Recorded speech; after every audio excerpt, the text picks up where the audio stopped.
inclusive and sustainable development for all, which is obviously so central to the global agenda, Agenda 2030 and the Sustainable Development Goals.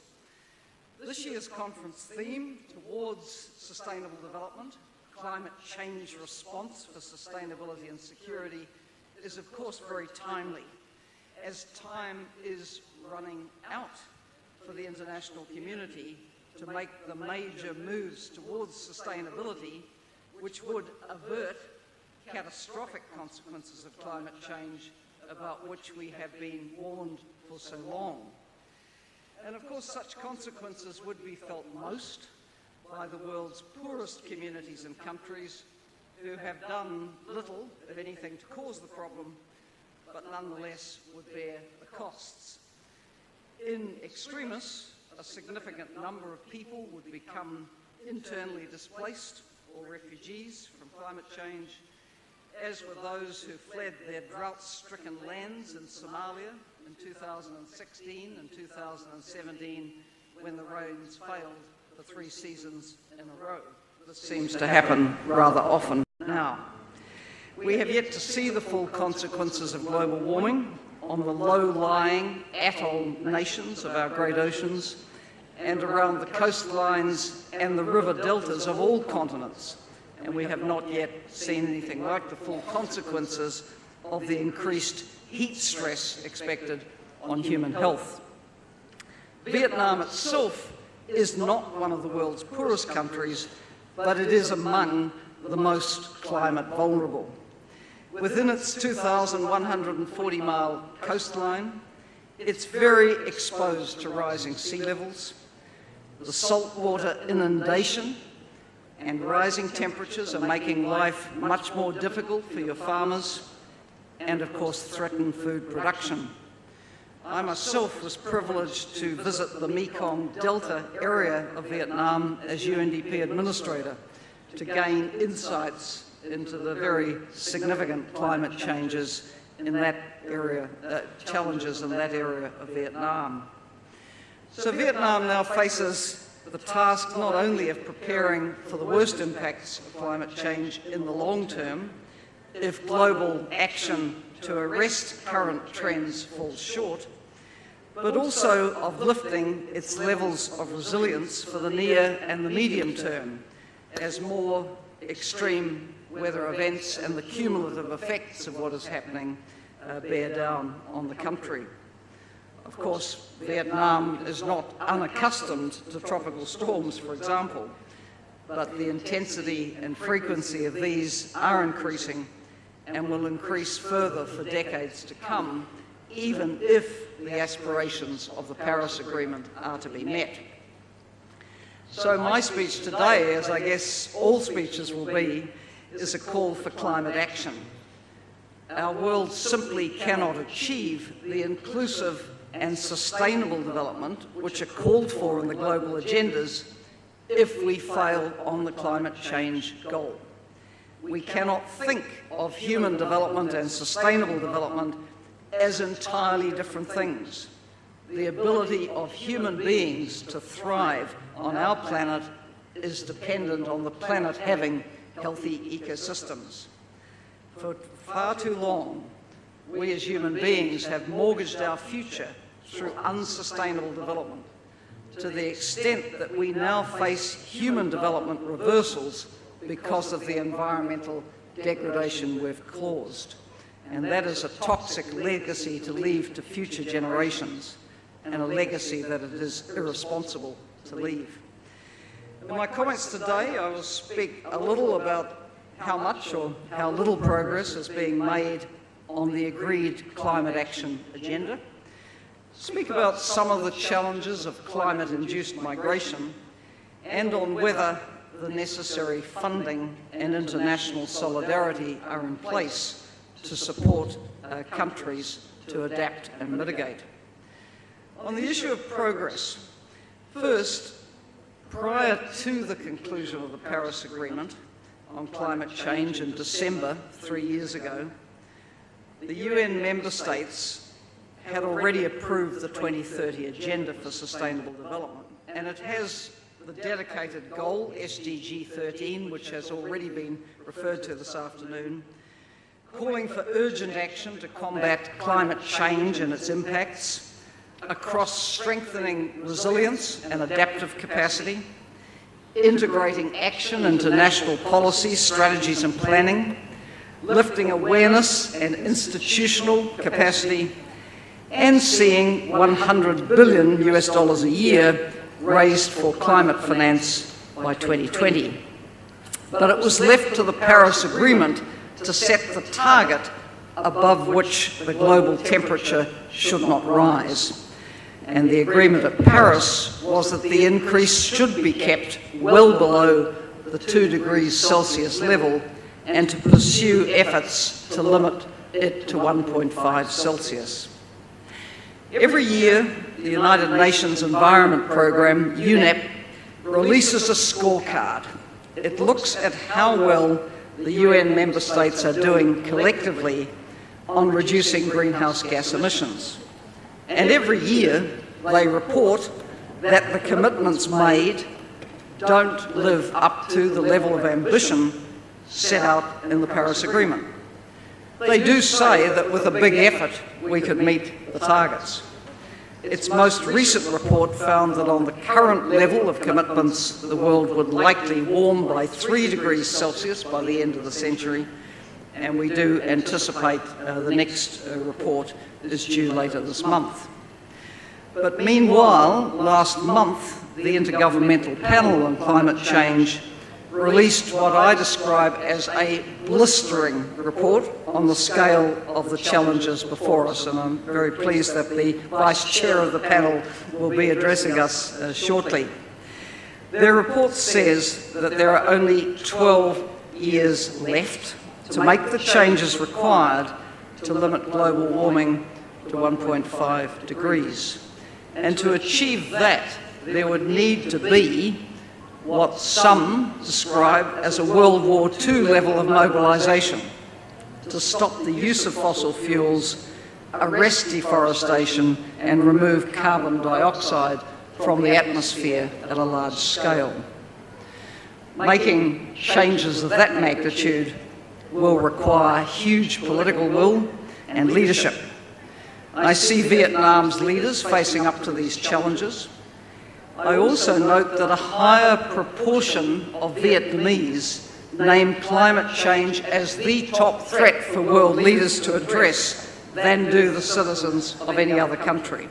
One survey put the proportion of Vietnamese thinking that way at 45%, and that tells me that the leadership has been open with the people. The people know what this train wreck is coming down the tracks if climate change can't be effectively tackled.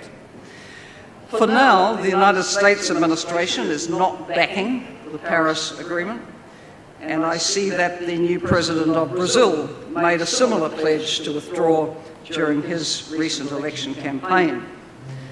Other major players among developed, emerging and developing economies and a number of the US states remain on board with the Paris Agreement.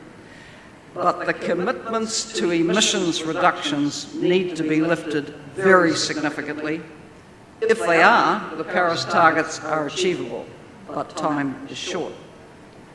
As the 2006 UK Stern Review of the Economics of Climate Change told us, we either pay upfront now for the energy and other transitions required, or we will pay much more later for less optimal results. Now, less optimal results is a euphemistic phrase, and if we put it into human terms, less optimal results will include the displacement of people no longer able to live on their very dry lands, small islands, around coastlines, river deltas, and so on. And so I now come to make some comments about the challenge of climate-induced migration.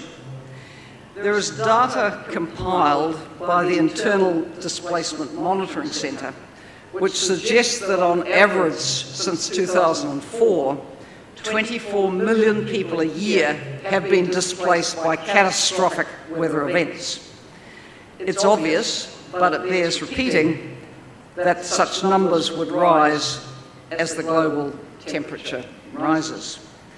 The World Bank, in a very interesting report released in March called Groundswell, Preparing for Internal Migration, forecast that on a worst-case scenario, 143 million people, or 2.8% of the population of sub-Saharan Africa, South Asia and Latin America combined, could be forced to migrate internally because of the worsening impacts of climate change.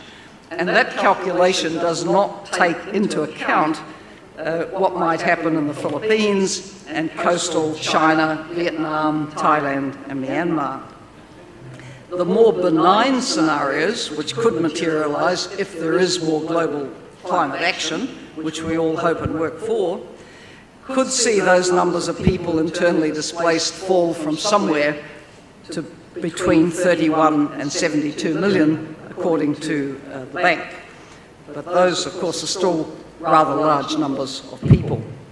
So clearly the case has to be made over and over again for climate action to turn the tide on climate change, and so that its worst impacts, like those on habitation and food security, are averted. But prudence also dictates that there must be contingency planning around the movement of significant numbers of people. For the small island developing states, the SIDS affected, it is certainly to be hoped that metropolitan states will step up to a relocation challenge. Some of the small island developing states simply have little or no sheltered ground for people to relocate to within their national borders. But for larger states with a hinterland, the likelihood is that climate-related migration will be internal and that planning needs to occur for resettlement in urban and peri-urban areas. Investment at scale would be required in housing and other infrastructure, in local economies and a wide range of services. But as the World Bank notes, many people will still remain in climate vulnerable areas, and planning for adaptation must meet their needs as well. The Bank report also identifies where there could be migration hotspots close to national borders, which may create pressures for host communities in neighbouring states. Given the level of politicking around informal cross-border migration in a range of countries in our world these days, of course such movements of people could become very controversial. So looking ahead, adaptation planning will need to go beyond the acknowledged and important work of supporting those who remain in exposed locations with climate-smart infrastructure and agriculture and with social protection, and also encompass planned migration to areas which the World Bank describes as being of lower risk and more opportunity. Therefore, internal climate migration needs to be deeply embedded in development planning. In the current global political environment, what I see as very unlikely is an expansion of the definition of refugee under international law to include climate migrants. The Global Compact for Safe, Orderly and Regulated Migration, which is due to be adopted at an intergovernmental conference in Marrakesh in Morocco next month, recognises climate change as a cause of migration, but signing up to it would not oblige state parties to give legal status to climate migrants. However, campaigners around these issues do see this new compact as a first step in a very long and complex process of the international community coming to terms with climate-induced migration. Then there is also the new Global Compact on Refugees, which is due to be endorsed by the United Nations General Assembly next month. It stops somewhat short of where the Migration Compact is at, with its final draft noting only that, and I quote, "in certain situations, external forced displacement may result from sudden onset natural disasters and environmental degradation." But it does not go on to draw a conclusion from that such people displaced should be considered as refugees. So my working assumption is that developing countries, with the exception of the very low-lying small island developing states, are going to need to accommodate their citizens who are climate migrants within their own borders, as well as planning for those who do not move and remain very exposed to the impacts of climate change. And taken together, this will amount to quite costly adaptation for many states. So finally, what about the funding? This is really where international solidarity needs to step up rather more. By 2020, the climate finance mobilised by developed countries was supposed to reach $100 billion a year and remain at that level until 2025, when it would be reviewed. The estimates of how much has been raised to date vary. Oxfam, for example, which issues a climate finance shadow report, estimated that for 2000 and 2016, only around 11 to 13 billion US dollars a year was being given in climate finance grants. They also estimated that 2/3 of climate finance is going in the form of loans. International funding for adaptation, as a subset of that, and for assistance to the least developed countries is low. The Green Climate Fund was designed to be a significant vehicle for public climate finance. I note that it reported as of May this year that it had raised a total of $10.3 billion equivalent in pledges from 43 state governments. So if there's progress towards the $100 billion, it clearly has to be somewhere else than there. And of course it is in other places, but we are still falling short internationally. So that again leads me to conclude that domestic financing will need to play a good deal of the burden of adaptation and building resilience, especially in the middle-income countries. If more international public finance isn't forthcoming for the poorest countries, however, their capacity to cope will be very limited. And the consequence of that will be that time and time again, humanitarian relief will be asked for to cope with the damage caused by extreme weather events, when actually more investment earlier in adaptation and mitigation would have been both cost-effective and saved lives and livelihoods. To summarise and conclude my comments, I do believe that the world's current trajectory on global warming can be changed, but only if member states of the UN make significantly greater efforts than they have to date to reduce greenhouse gas emissions. If they don't, the costs of adaptation will rise very sharply, as will climate-induced migration. Most of that displacement is likely to be internal, but some is bound to be across borders, and both forms of migration could exacerbate tensions. Adaptation will need to focus on the needs of the displaced, as well as on the needs of those who remain in vulnerable areas. Financing for adaptation and mitigation remain a major challenge. In the interests of inclusive and sustainable development, and of peace and stability, all development partners, North and South, will need to dig much deeper to meet the aspirations of both the Sustainable Development Goals and the Paris Agreement. Next September's Climate Summit, to be convened by the UN Secretary-General in New York, and the review of progress on SDG 13 on climate change during the high-level political forum next July, are both very important opportunities for galvanising more action.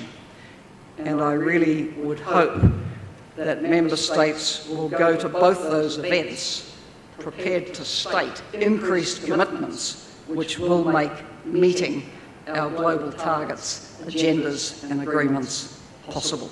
Thank you very much.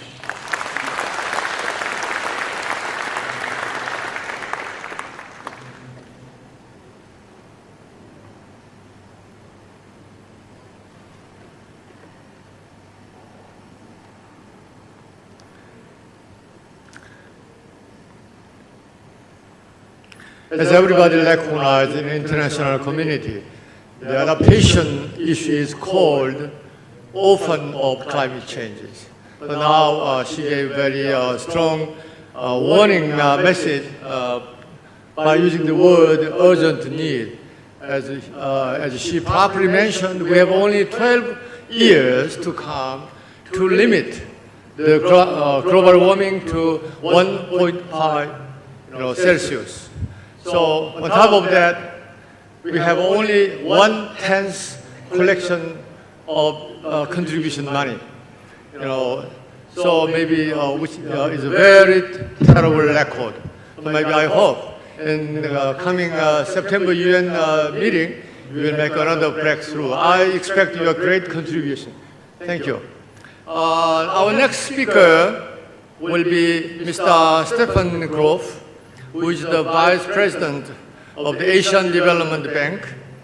He oversees the ADB's operations in East Asia, Southeast Asia, and Pacific, as well as the Central Operations Service Office. Prior to joining the ADB, Mr. Grove was the Deputy Director for Development Cooperation at OECD. He was also the Deputy Vice President for Operations at the Millennium Challenge Corporation. Mr. Grove has over 25 years of experience in the field of international development. So based on his diversified and colorful experience in this area, we have to listen to his warnings and his observation. Let's welcome Mr. Stephen Grove to the stages.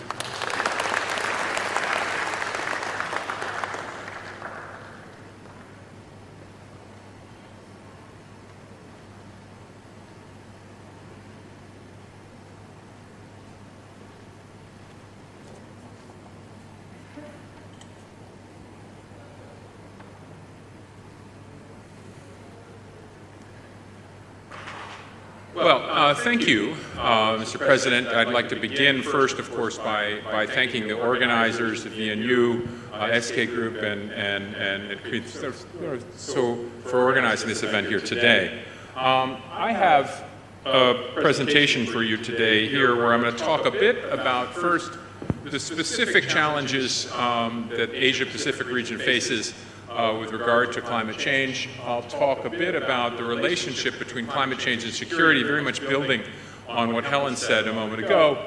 Then I'll talk a bit more about the low-carbon economy and how that does present an opportunity for growth and an alternative path in response to climate change. And finally, I'll talk a bit about ADB's contributions on all of those fronts. So first key point here is that while the Asia-Pacific region is indeed amongst the most vulnerable, if not the most vulnerable region of the world to the negative impacts of climate change, it is in fact a growing contributor to the problem of climate change, as we all well know. Currently, our 2015 carbon emissions, 40% of carbon emissions were coming from Asia and Pacific. That's forecasted to grow to close to 50%. By 2030 if urgent efforts are not undertaken. Similarly, we're going to see massive growth in Asia's share of the demand for electricity supply, and a lot of this, of course, is contributed by China, India, and Indonesia. So really, there's a huge amount of need, and this number of 40% of carbon emissions is up from 25% of global carbon emissions in just 1990. So the rate of growth in this region of the world is very, very fast. And we did a study last year with the Potsdam Institute for Climate Impact Research called A Region at Risk, the Human Dimensions of Climate Change in Asia and the Pacific. And in that study and in that work, we discovered that if we don't, and this is just in Southeast Asia alone, if we don't see efforts to combat climate change by the year 2100, we could see decreases in rice yields across the Southeast Asian region by as much as 50%. And just by 2050, we could see a $58 billion annual loss in reef-related fisheries in Southeast Asia, again, just without any mitigating efforts undertaken.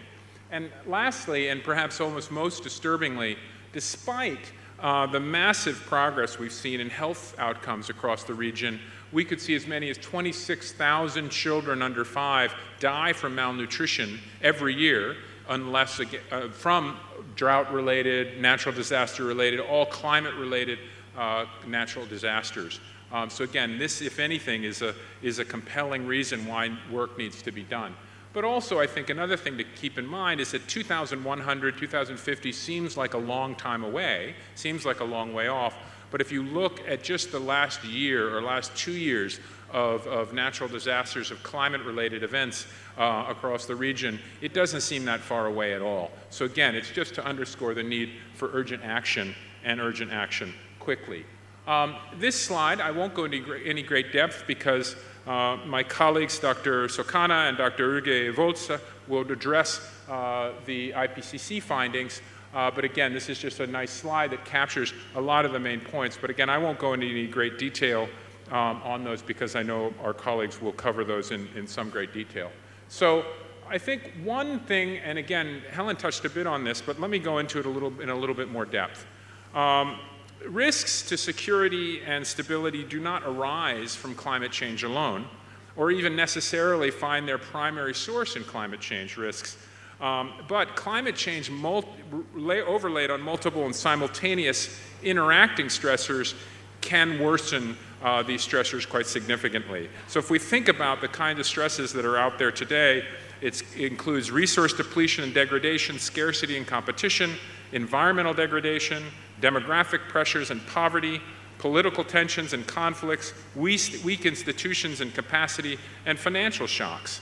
So I think that you need to think about the reality that there's all sorts of risks that are out there today, that communities, that countries, that regions face, and climate change laid over on top of those stresses, exacerbates those problems and makes them far more worse, potentially quite quickly.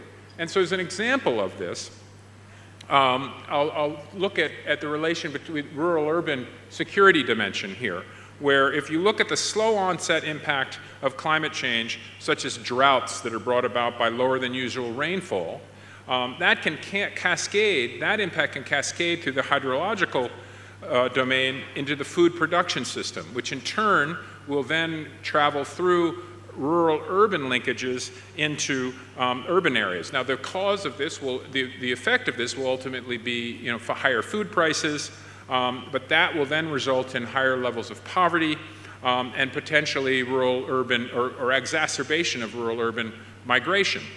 And then this ultimately, higher levels of poverty, lower levels of stability, higher degrees or unanticipatedly faster rates of rural-urban migration will lead to a reduction in societal well-being and ultimately the potential for conflict. So this is a slide, again, that takes from this very same publication that Helen mentioned in her presentation, Groundswell, that talks more about what this rural-urban migration or climate migrants the basic scope of that is 143 million people, or again, this 2.8% number that Helen mentioned, and how that is a real challenge for us collectively and around the world.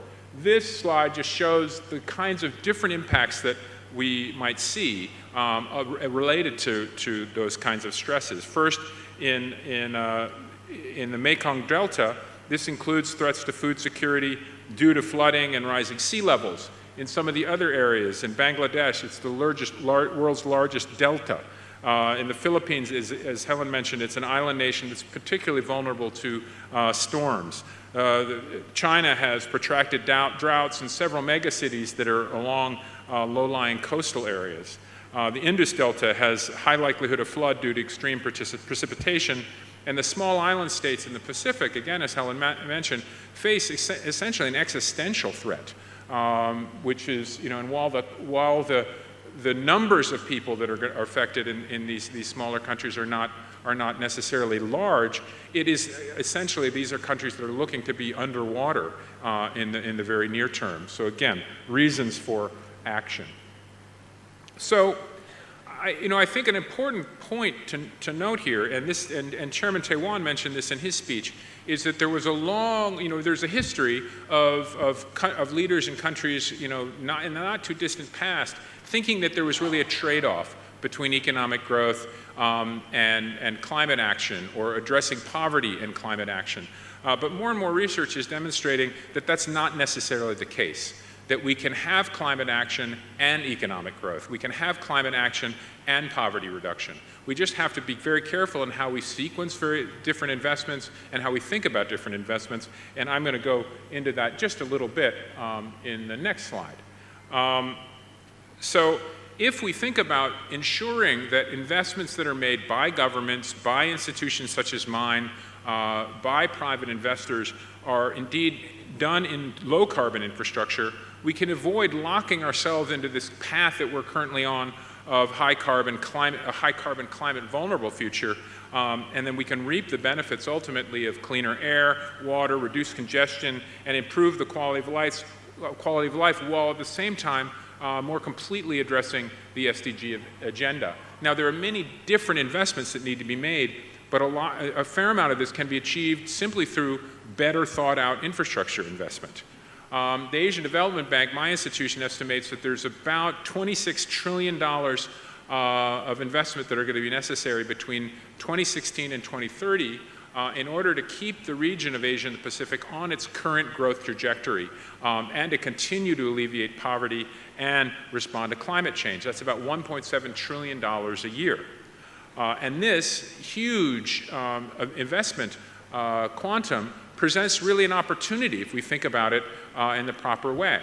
Now, while there's a lot of things that need to happen in order for that kind of investment to be developed and met, if we do think about it in the context of climate, if we think about making sure that these investments are done in a climate-sensitive way and a more resilient fashion, we can indeed chart a better and more sustainable path.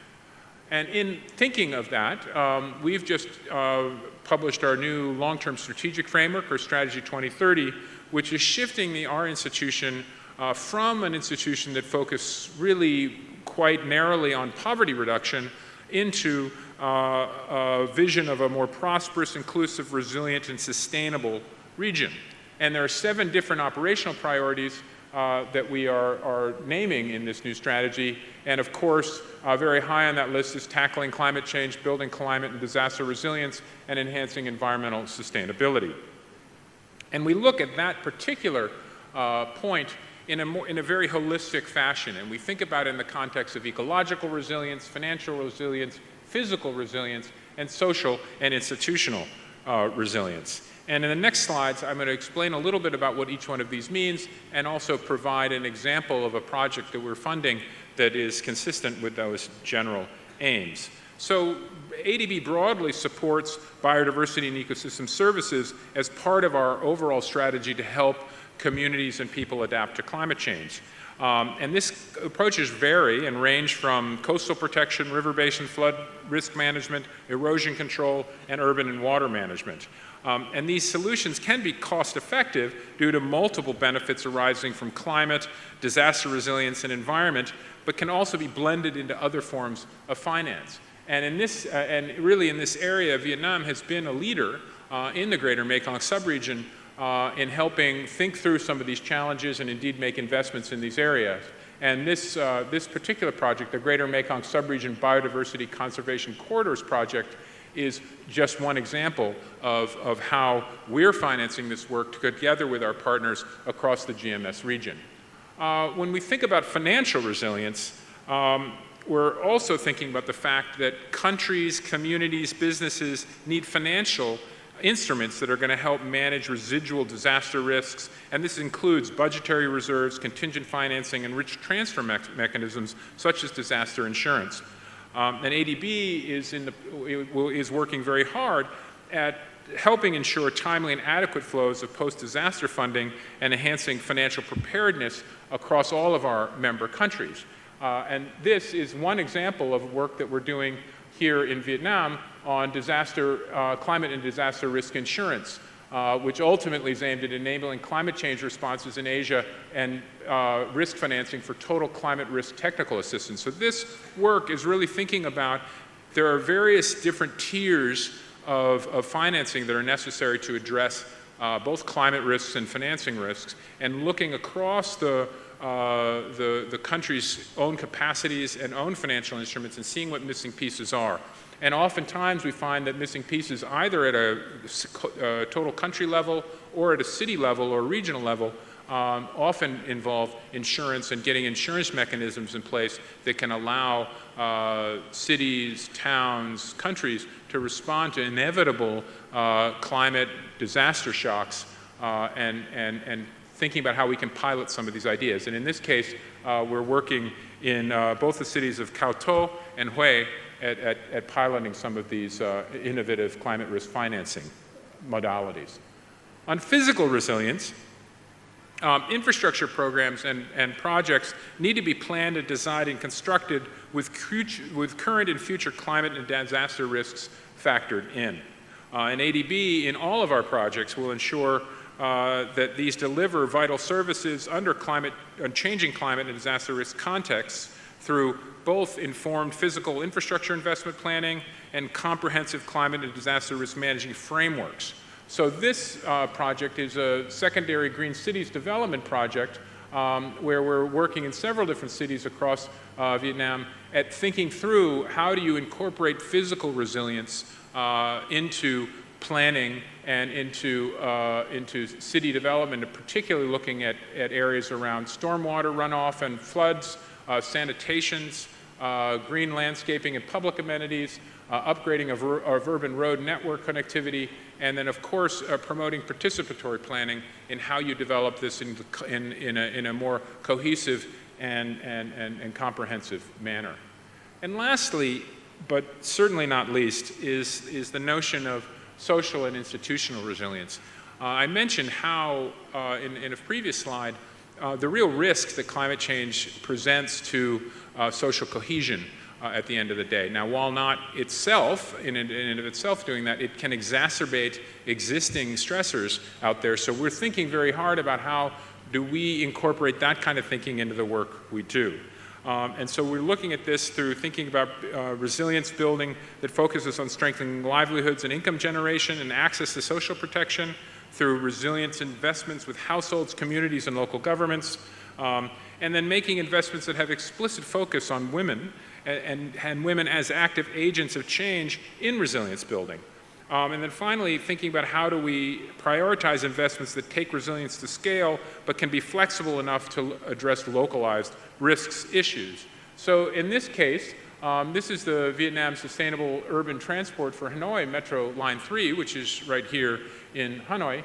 And there's a very significant gender component to this, where we're thinking about making sure that there's job opportunities for women, making sure that women are safe and riding on the metro when it is ultimately finished, that there's opportunities for women to participate as business owners or SME owners, and in a variety of different areas where we're thinking about how do you incorporate gender into what might otherwise be a straight-up infrastructure investment, again, aimed at building social and institutional resilience more broadly, but clearly that has positive impact on climate resilience ultimately. And so this is a slide briefly on the NDC partnership, and that ADB is supporting Vietnam in its work on its national plan for implementing the Paris Agreement. And we're providing technical assistance here to enhance broader DMC capacity to mobilize climate finance for domestic and international sources. So really what that means is that we're trying to think about how can ADB use our connections and our leverage to bring in more climate finance, whether that be from the Green Climate Fund or other donors or other partners, into the work that we're doing here in Vietnam, but also in other countries around the region. And we're also working very closely with MONRE to strengthen the robustness of Vietnam's national GHG inventory system, which will ultimately help the country track GHG reductions in line with its own NDCs. And then moving on and almost to the end of my presentation, a little bit about what ADB's own commitments are. Beyond the sort of commitments that we take in a strategic sense, we have made some commitments with respect to our finance.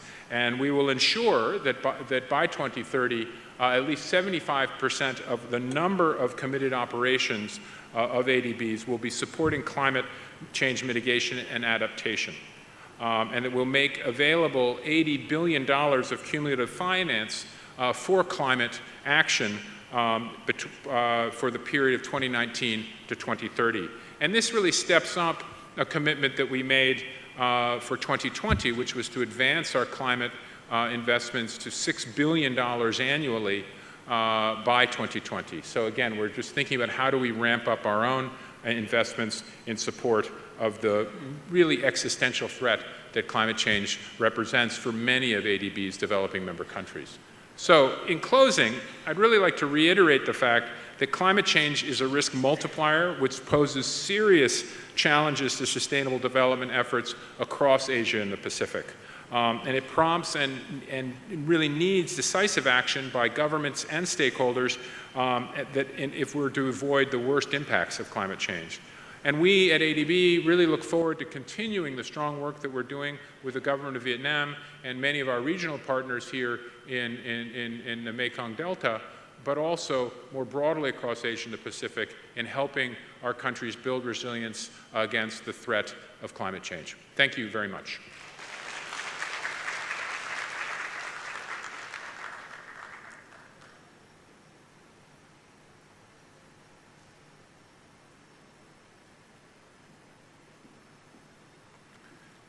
Thank you for your more detailed presentation, specific in the area of Vietnam and Mekong area, and also some broader situation in Asia Pacific regions. So I hope you will have a great success on your plan at the end of by the 2030s.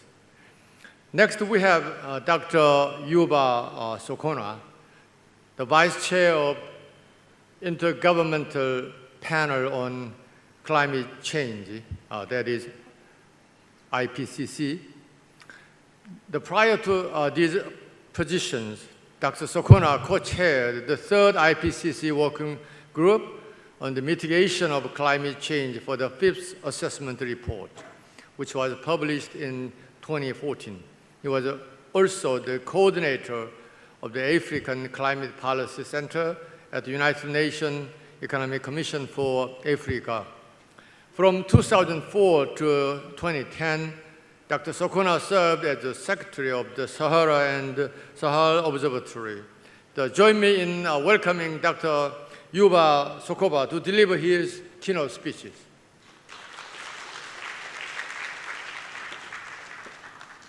Thank you. Good afternoon. And in Africa, we said, all protocol observed.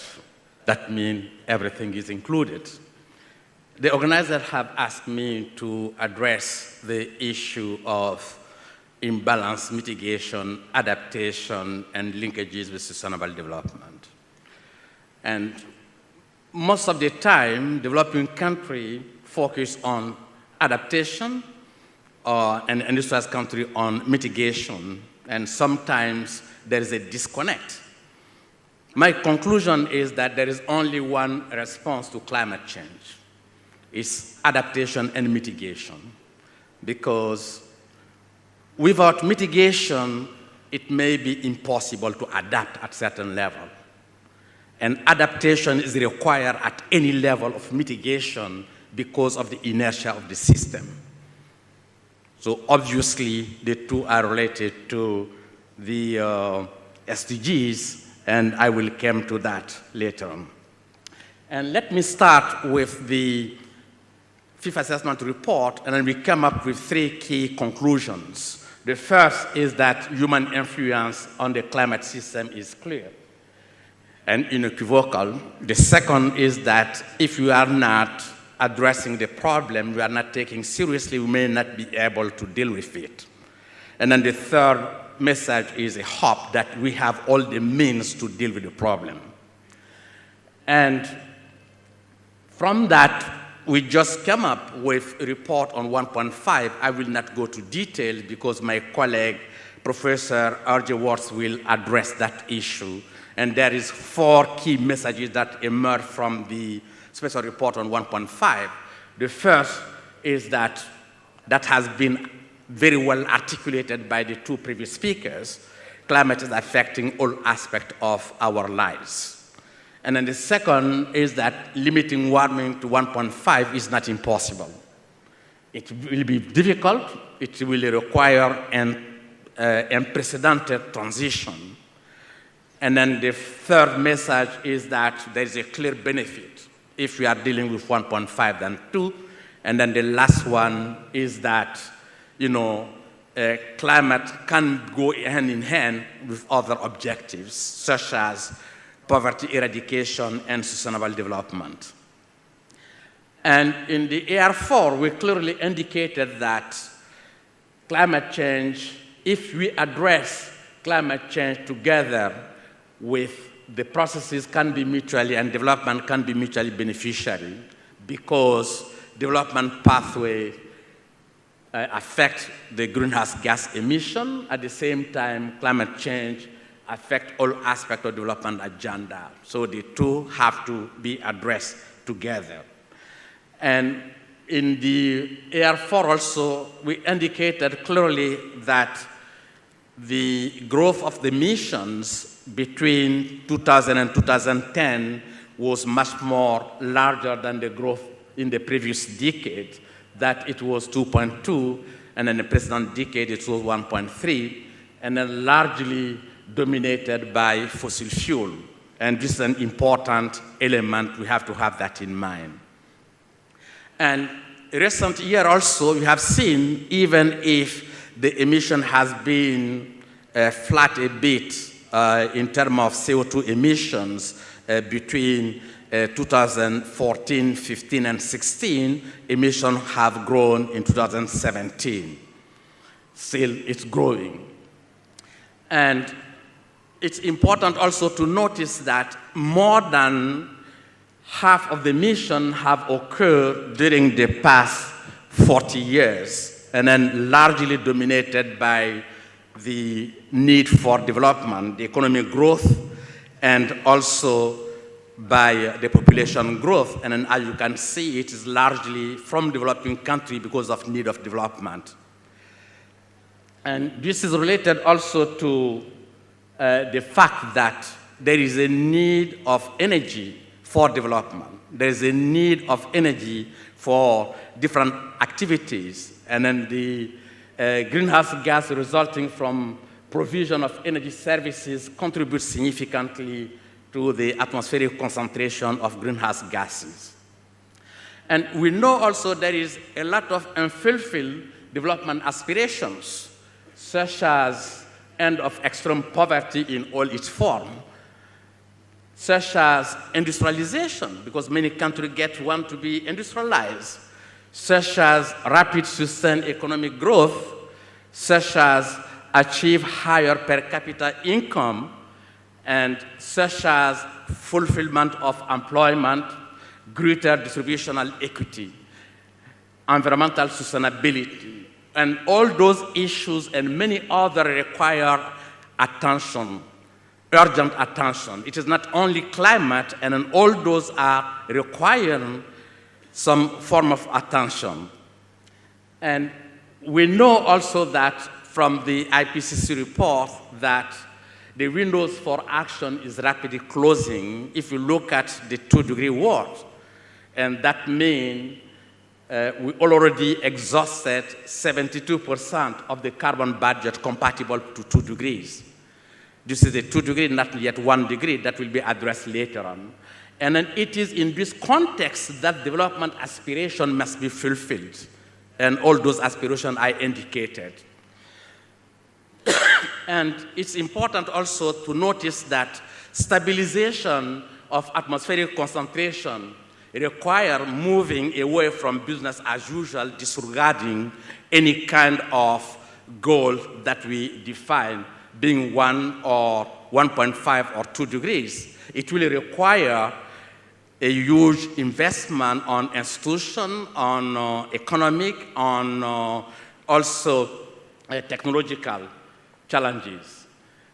And it's also important to notice that without additional mitigations, risk from climate change will be high to very high across dimensions of concern, and those are burning amber that has been initiated by IPCC since the third assessment report. It has been updated even from the 1.5. And it's important to notice also that a reduction of greenhouse gas can substantially reduce the risk due to expected impact of climate change if you look at the rise of the temperature. And we have seen also across the world that some observed impact attributed to climate change for physical systems, biological systems, human and managed systems across different regions. And then those are some of the evidence of the impact of climate change. And those are growing if we are not reducing the emissions. And it is projected that in that context, that in Africa, by 2020, between 75 and 250 million people will face increased water stress. Yield from rain-fed agriculture could be reduced by up to 50%, and food security compromised. And then we add to that what has been already said by Prime Minister Ellen Clark, the displacement of the people, the migration, different aspects. In the Asia, fresh water availability will decrease. In Latin America, a risk of significant biodiversity loss and significant changes in water availability for human consumption, agriculture, and energy production.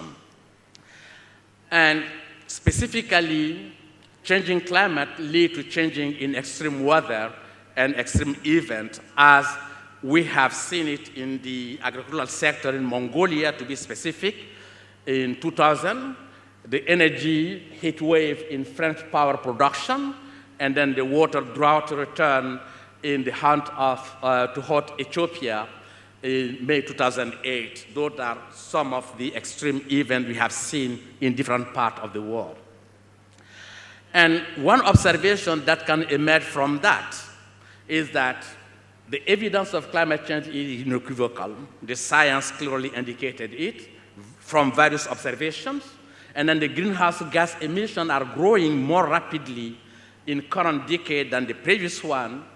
And mitigation measures are slow and sparse. And adaptation has started. By further, adaptation is now unavoidable. And this is not to say that it's much more important mitigation or adaptation, and just to highlight the problem we are facing. And that will require, that mitigation will require major technological and institutional changes, including upscaling low carbon to zero carbon energy systems, as you can see it, and then from different level of temperature in between 2030 to the end of the century. And it will also, mitigation will require also changing throughout the economy, because in each of the sectors, and then we have the opportunity to mitigate. And then from the transport sector to the building sector, the industry, the energy sector, there is some opportunities to mitigate. And then one key element on that is related to the issue of are followed. This is agriculture, forestry, and land use, and that will also be covered by 1.5 report. I will not go to any detail. And substantial reduction of emission will require the shift of investment from the fossil fuel-based energy system to renewable energy systems, and in particularly for developing countries. And that needs to happen because their energy requirements are very important than in the OECD countries. And it is a fact that historically, mitigation and adaptation, mitigation of and adaptation to climate change has been treated separately.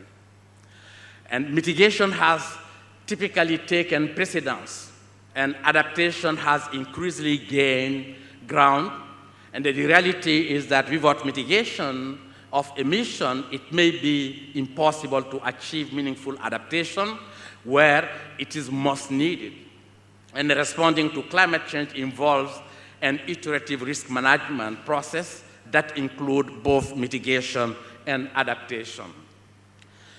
It is also more and more clearer that adaptation and mitigation are intrinsically linked through their causes and effects. And then the more effective mitigation is now, the less the need for adaptation in the future. Both are critically in making development more sustainable, and potential for accommodating synergies have been identified in several sectors, including water, energy, and agriculture. And adaptation and mitigation are policy substitutes and should be analyzed as integrated response to climate change. They are mutually addressed in different policy and social contexts. Policies are implemented at different spatial and temporal scale, and dishamper analysis and weaken the trade-off between adaptation and mitigation. You will see in many countries, some ministers are dealing with adaptation, others are dealing with mitigation, and then they need to be both together. You cannot separate the two.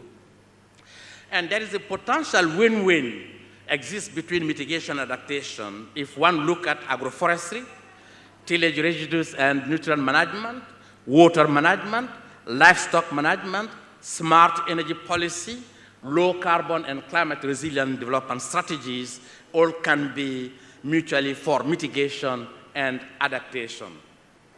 And there is obviously an imperative also in order to bring these two together for a new direction. That new direction that consists, consider both mitigation and adaptation as complementary rather than opposed. And that consider also that adaptation does not necessarily occur at the expenses of mitigation and vice versa. And that provide iterative risk management process that include both mitigation and adaptation, and that avoid conflict, trade-offs, pervasive incentives, and or intended consequences, and that is embedded in the context of sustainable development. In that regard, the 17 SDG and their 169 targets present unique opportunity for that new direction because they are normative, indivisible, and universal framing. They refer to global development priorities. They are comprehensive. They encompass the three dimensions of sustainable development. And there is a number of elements. They are related. They are not specific to one set of the countries. It's the global. All the countries have to deal with that issue at the same time. That offers that opportunity. And climate also and sustainable development are cross-cutting and complex because the response to climate change can positively and negatively impact sustainable development. And climate change also is a stressor and threat multiplier, as that has been indicated. And many climate change responses and sustainable development strategy overlap. And climate change responses are necessary for sustainable development because mitigation, adaptation, and both integrated. Mitigation reduces the rate of magnitude of climate-related stresses, and determinant of adaptive capacity and indicators of sustainable development overlap, as I already indicated. And there is some major implications of sustainable development for climate responses became clearer. And then how policy contribute to particular element of sustainable development. And sustainable development implies a multiplicity of goals, and intervention can have large impact on the extent to which goals are actually achieved, and policy outcome tailored for the purpose of mitigation, and those outcomes will interact with the many other goals of sustainable development. And if we look at the two extremes of the countries, the least developed country and then the industrialized country, where the focus in the least developed country has to be on meeting adaptation, and then the focus of industrialized country has to be on mitigation, and each of them has to address the SDG. And then the less the country is developed, the more the focus in those countries has to be on much more social dimension of the SDGs, because the SDGs are an instrument for the country to move toward a sustainable future. Because sustainable future is an aspiration. It's not only for developing country or for an industrialized country, it's for both. And then the poor country will focus more on the social dimension, and then to a certain extent with environmental and economic dimension, where the middle income country will focus more on the environmental and economic dimension of sustainability. But all has to move toward a sustainable development future. And there is no one-size-fits for each of the countries have to look at the specificity of the country. And in order to move so, there is a need to bring together the key three clusters of constituencies at local level, national level, international level. And then those constituencies are the policy community, and then the practice community, including the business sector, and the research community. And there is a need to have an interaction between those different key communities in order to be able to provide perspective if bringing together climate and sustainability, and then taking sustainable development goals are indication for the country to move toward that. And those are some of the elements I just wanted to bring to your attention, and thank you for your attention.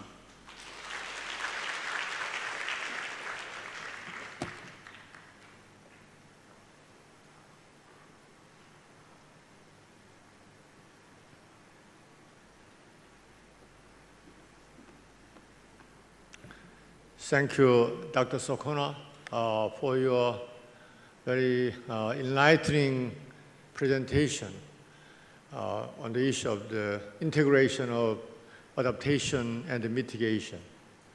Generally speaking, in international community, including United Nations, the developed country are focusing on the importance of mitigation, while developing countries are advocating the urgency of adaptation. So we need a more balanced approach to these two undertakings. I hope, I have to cross my fingers to make a great success for such idea to step up integration between two pending homeworks. Next speaker will be Professor Diana Urige-Forsatz.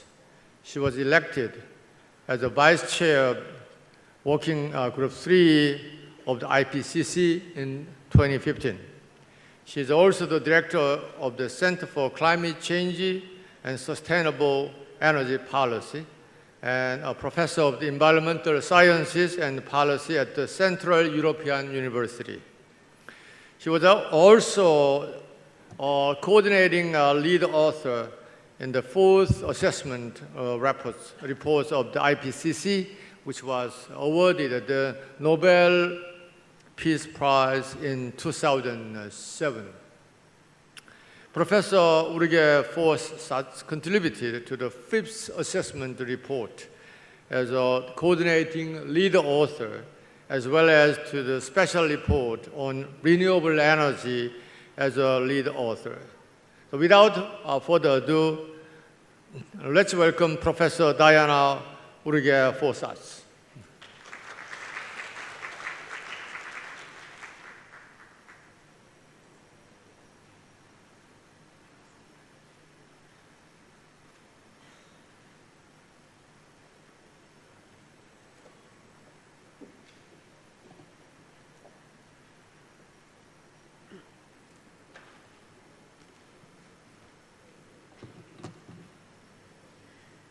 Your Excellencies, distinguished dignitaries, dear faculty and students.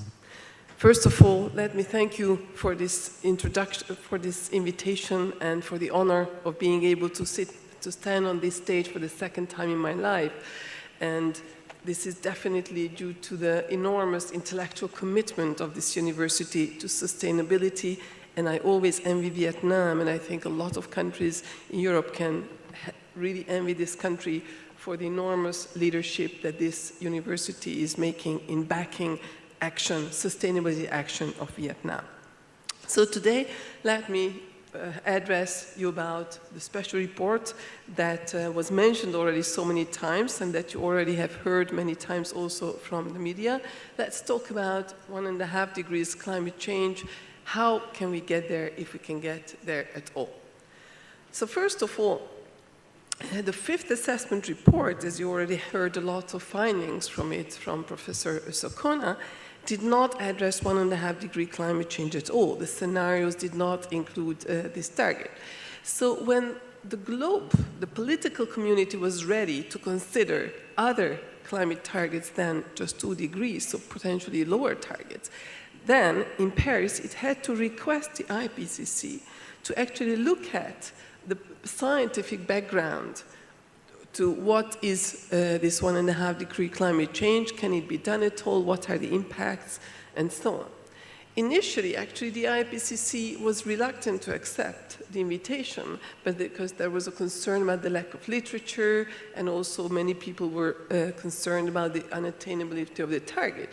But interestingly, by the time of the plenary in April 2016, there was a lot of commitment both within the IPCC and in the scientific community to look at this question in significantly more detail from a scientific perspective. So this is the result, and this is what I'm going to talk about today. First of all, there was an enormous landslide media access as a result of this report. It stayed in top headline news in many international and national news media for at least a full day, often longer, which was, this was the main theme of the day in many news media, international ones, but also national ones. It was covered all around the world. It was more than 15,000 online and print articles, over 8 million hits, over 4,000 broadcasts just in the first 48 hours, and only what the IPCC could actually follow. So this enormous landslide actually signals something. Of course, it signals also that the IPCC has made a fantastic job. But beyond that, I truly believe that this signals also something about the world. The world has changed, and it listens much more to what is happening with climate change, what can we do. So this was, for example, how BBC World has dubbed our report. Act now, idiots, say scientists. This was even a cover page story in the Vietnam news, so also in this country. In fact, I don't say by accident that this country has unprecedented commitment, because this country invited the IPCC first after the report was released to come here and present the report to your top decision makers and influencers.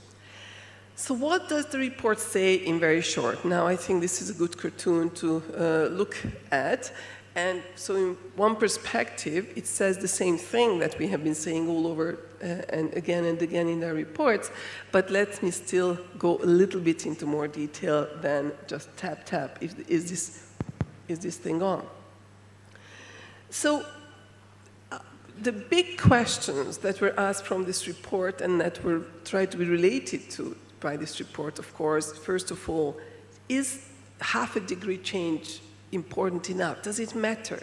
Is it worthwhile making all that effort? It's clear that it's going to be a big effort to reach it and that it is paid attention to in the Paris Agreement and all the follow-up climate discussions and negotiations.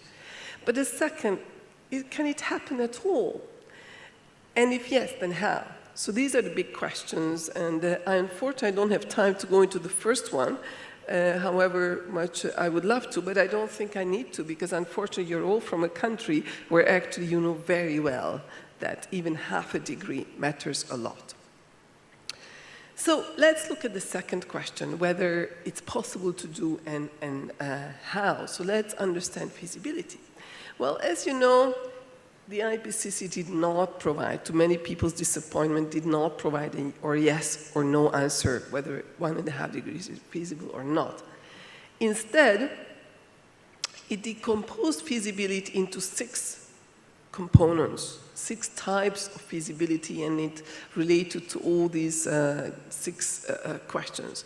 So geophysical feasibility, technological feasibility, economic feasibility, environmental, ecological feasibility, socio-cultural feasibility, and institutional feasibility. So in the remainder of my talk, let's look at these. How do we fare on the feasibility to this target on these 6 different characteristics? So first of all, let's start talking about the first one, the geophysical. So for that, we need to understand where we are now.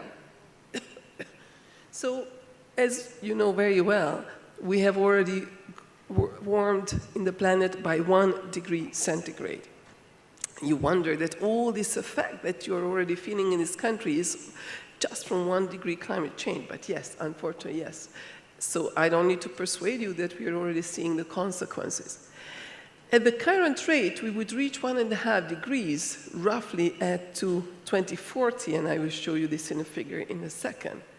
Now, a very important conclusion of this report is that just what we have done until now does not yet commit the world to the planet to 1.5 degrees. So in case we stopped everything tomorrow, the world would not reach 1.5 degrees climate change. And that answer we didn't know before.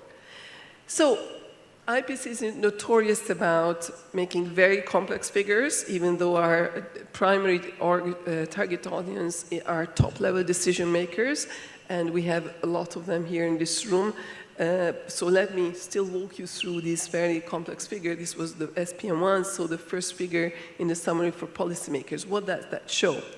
So first of all, it showed the temperature. This is temperature, and this is 1.5 degrees here. So temperature has been steadily increasing in the past, and if we continue that line of steady increase, we would reach 1.5 degrees roughly around 2040. Now, these are the big climate models, and it was possible to run climate models that resulted in a stabilization of temperature within this century, with this uncertainty as the gray plume. What was required for this is that global CO2 emissions reach roughly net zero about 2055.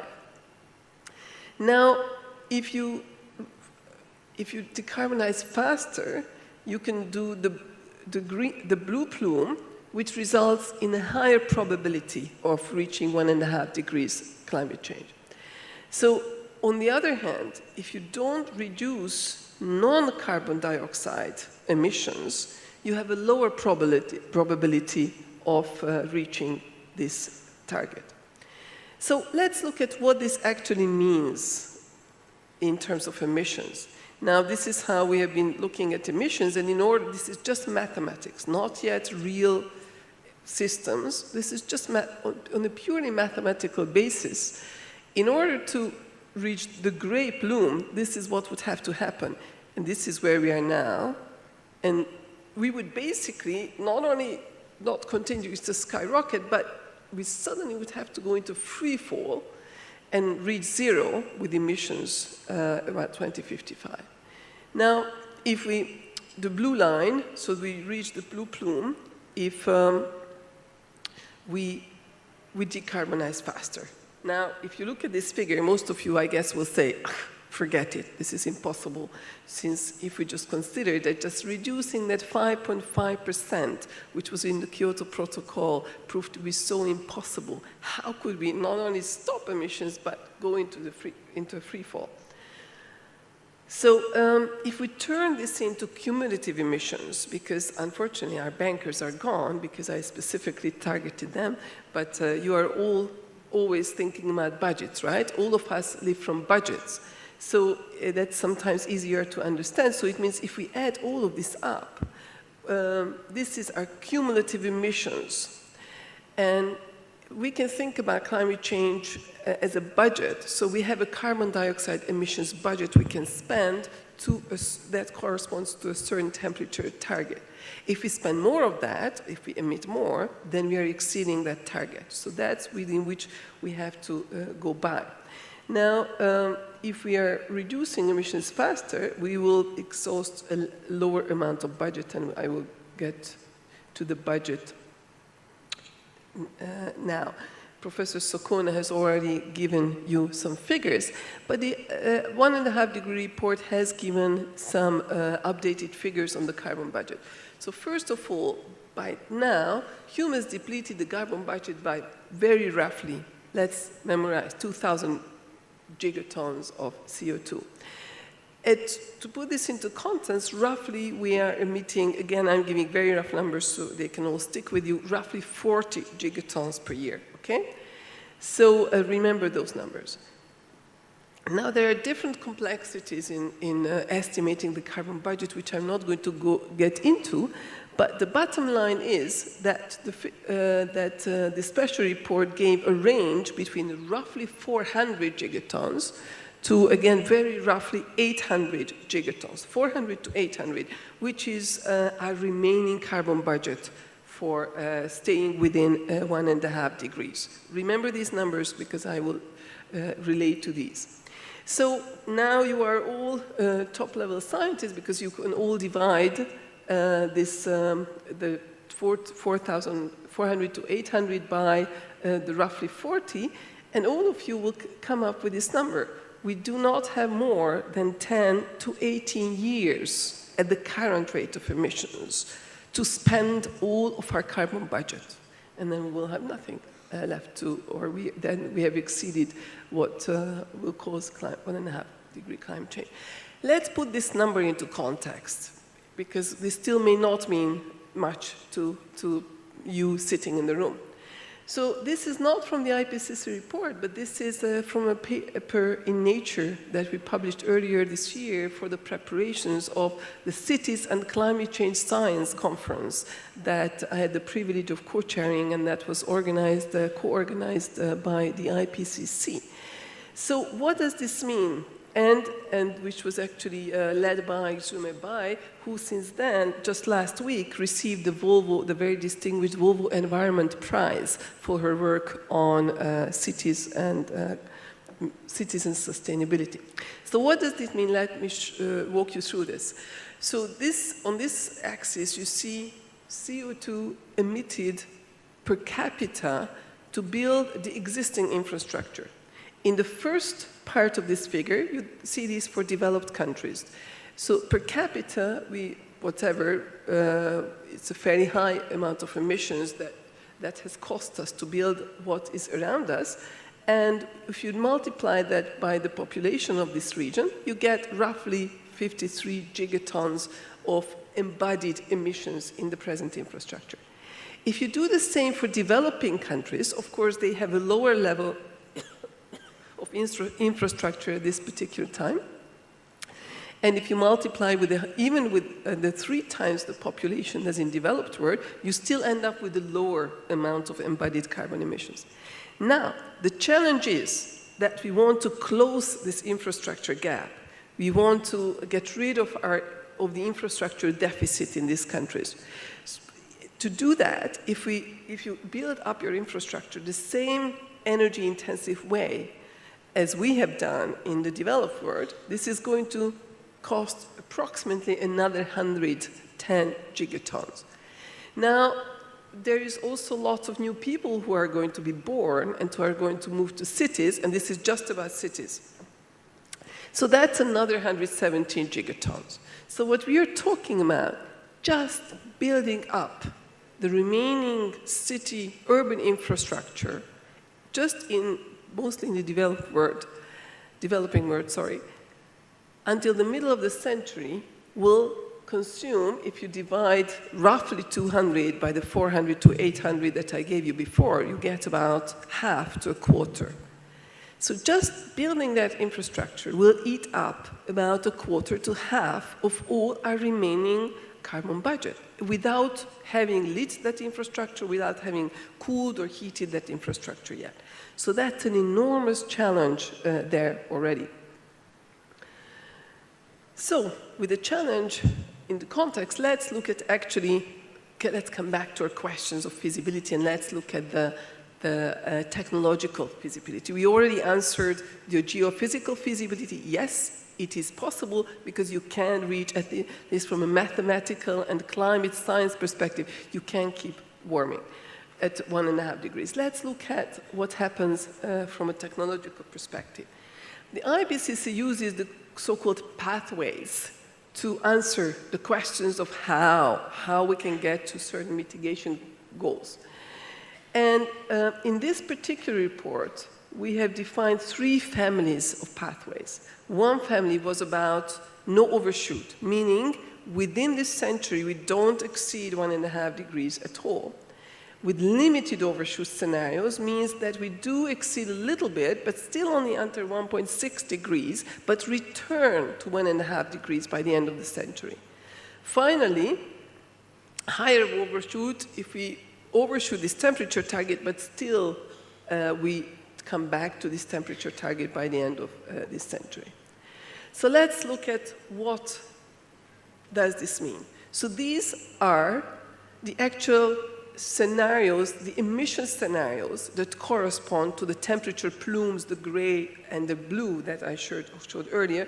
So this is the not mathematical, you remember that free fall figure? Now this is the already not mathematical but realistic scenarios for the equivalent of that figure.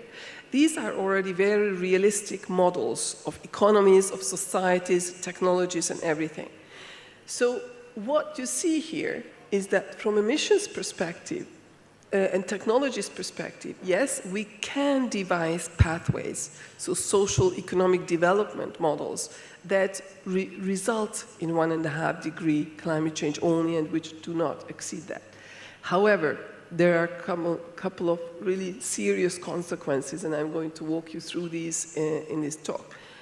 And this is also a complex figure, so let me also walk you through this as well. So these are the emission scenarios. These are the no overshoot scenarios. And every single line in this plume is a single separate scenario. This means that actually models have shown many different ways, many different development models, how we can still get to 1.5 degrees. Nevertheless, all of them, the blue ones, and mind you, we are not here, but we are actually somewhere here. All of the blue ones require still dive into this free fall almost now. Now, since that's very improbable, we also looked at the overshoot scenarios. What if the world moves a little bit slower and we reduce later? That means all of this gray, and we will talk about that, what the consequences of that. So, but the bottom line is, whether you look at overshoot scenarios or no overshoot scenarios, there is a common phenomenon. Whatever we do, we have to decarbonize the entire economy, or we have to have net zero emissions towards the middle of the century. And this is about non-CO2 emissions. Let's not get into that now, not to become more complex. But instead, let's try to understand a bit better, because we have already answered, yes, technologically it's feasible. So we have answered the first two questions. But let's understand it a little bit better. How is it possible? How is it feasible technologically? So what we have done in the report, we have selected 4 illustrative scenarios from this maze from the spaghetti. We have picked out 4 noodles from the spaghetti. P1, P2, P3, P4. 3 of them are no overshoot scenarios, and P4 is an overshoot scenario. Let's look at a little bit closer what these actually look like. So these are the noodles, and or the single line, and this is what you have seen, and this is how it's composed of. What does this mean? The gray part of what makes this net line, the gray part is from fossil fuel and industry-related emissions. The orange is from agriculture, forestry, and land use. The yellow part of the figures are bioenergy combined carbon capture and storage, meaning big forest plantations that we then burn and then sequester the CO2 and store it forever. So this is the yellow. So let's look at these 4 very different types of futures. All 4 are technologically at least feasible, but let's look at their implications. So first, P4.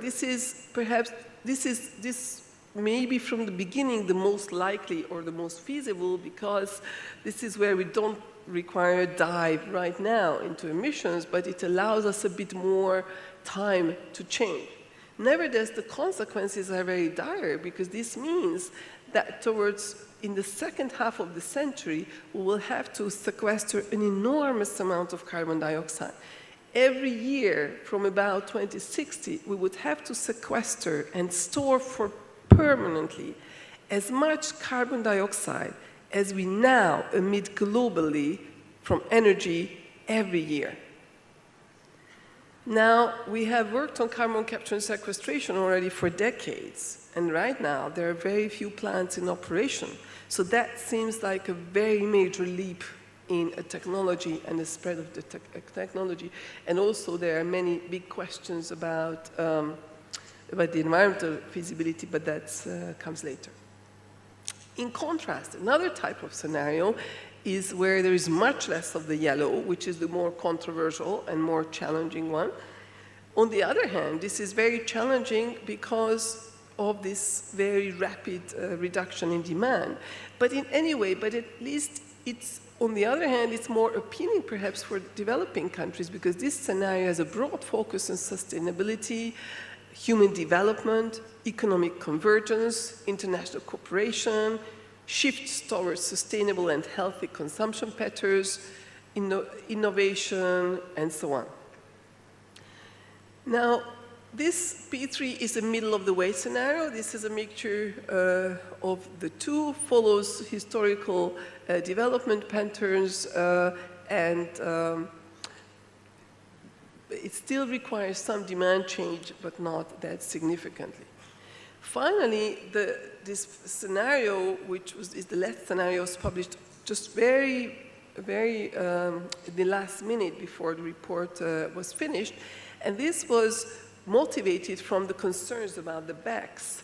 And the only constraint this scenario has that they don't use bioenergy combined carbon capture and storage. So the question was, can the world still do it without BACs? And the answer is yes. You can have 1.5 degrees without BACs, bioenergy combined carbon capture and storage. But you will need very urgent, very immediate, and very fundamental changes in demand. This is not to give up any energy services, so your quality of life should not be given up. Nevertheless, it requires a lot of social, business, and technological innovations. So innovations in business models, a lot of social innovation, not only technological. But living standards still keep rising, especially in the global south. But these changes in demand allow you to downsize your energy systems, so actually puts less constraint on the already very strained and stressed energy systems of the global south, and enables rapid decarbonization of energy supply. And only afforestation is allowed in this scenario. So what can we learn from the pathways, from these 4 different pathways and the whole? Now, first of all, as I already concluded, that from a technological perspective, we can tick, yes, it is feasible yet to reach 1.5 degrees. What's more, there are choices we can make how we get there, very big choices. However, what we cannot really choose is what options we use. There is no single silver bullet. There are no 10 silver bullets. But basically, we will have to use all of the options we have to mitigate carbon dioxide emissions and greenhouse gas emissions. Only the difference between these scenarios is only on the emphasis of the different options. And anyway, all pathways peak global emissions in the next few years. So if we are to reach, as all the headlines already said, we have perhaps to a few years to peak the emissions and start that very massive reductions in emissions. And what is really important, that these 4 different pathways have very different implications on sustainable development. Unfortunately, I don't have enough time to go into that, but Professor Sokona already, based on his presentation, he already alluded to a lot of these aspects, and we will also highlight some. So let's go into more characteristics of the pathways. So in order to reach 1.5 degrees, we have to reduce global emissions by 45% by 2030, which is basically tomorrow. So, and there is no question, as I said, that unfortunately, globally, we do have to have net zero around the middle of the century.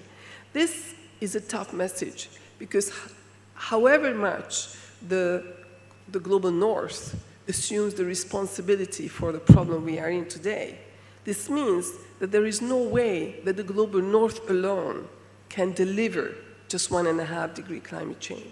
So if the global south wants to stay at 1.5 degrees, the global south also, unfortunately, needs to take a share in the mitigation efforts. Otherwise, we cannot get to 1.5 degrees. However, the good news is that reaching this, for example, through non-CO2 emission reductions, will have direct and immediate health benefits. In fact, the report shows there are a plethora of synergies between development goals and mitigation measures and technologies. Now, a further big implication is, which will be very pertinent to our upcoming COP in Katowice in a few weeks, is that the national pledges, and which was already alluded to the Prime Minister, is that national pledges are not enough to limit the warming to 1.5 degrees. And avoiding would mean that we have to decline emissions well before 2030. Oops, I don't know what happened, but anyway. So far we have given a lot of fairly easy answers. Yes, from a geophysical perspective it's possible, from a technological perspective it's possible, but this means it's no walk in the talk. It's not a piece of cake. It requires changes on an unprecedented scale, including deep emission cuts in all sectors, including a range of technologies and not only one technologies.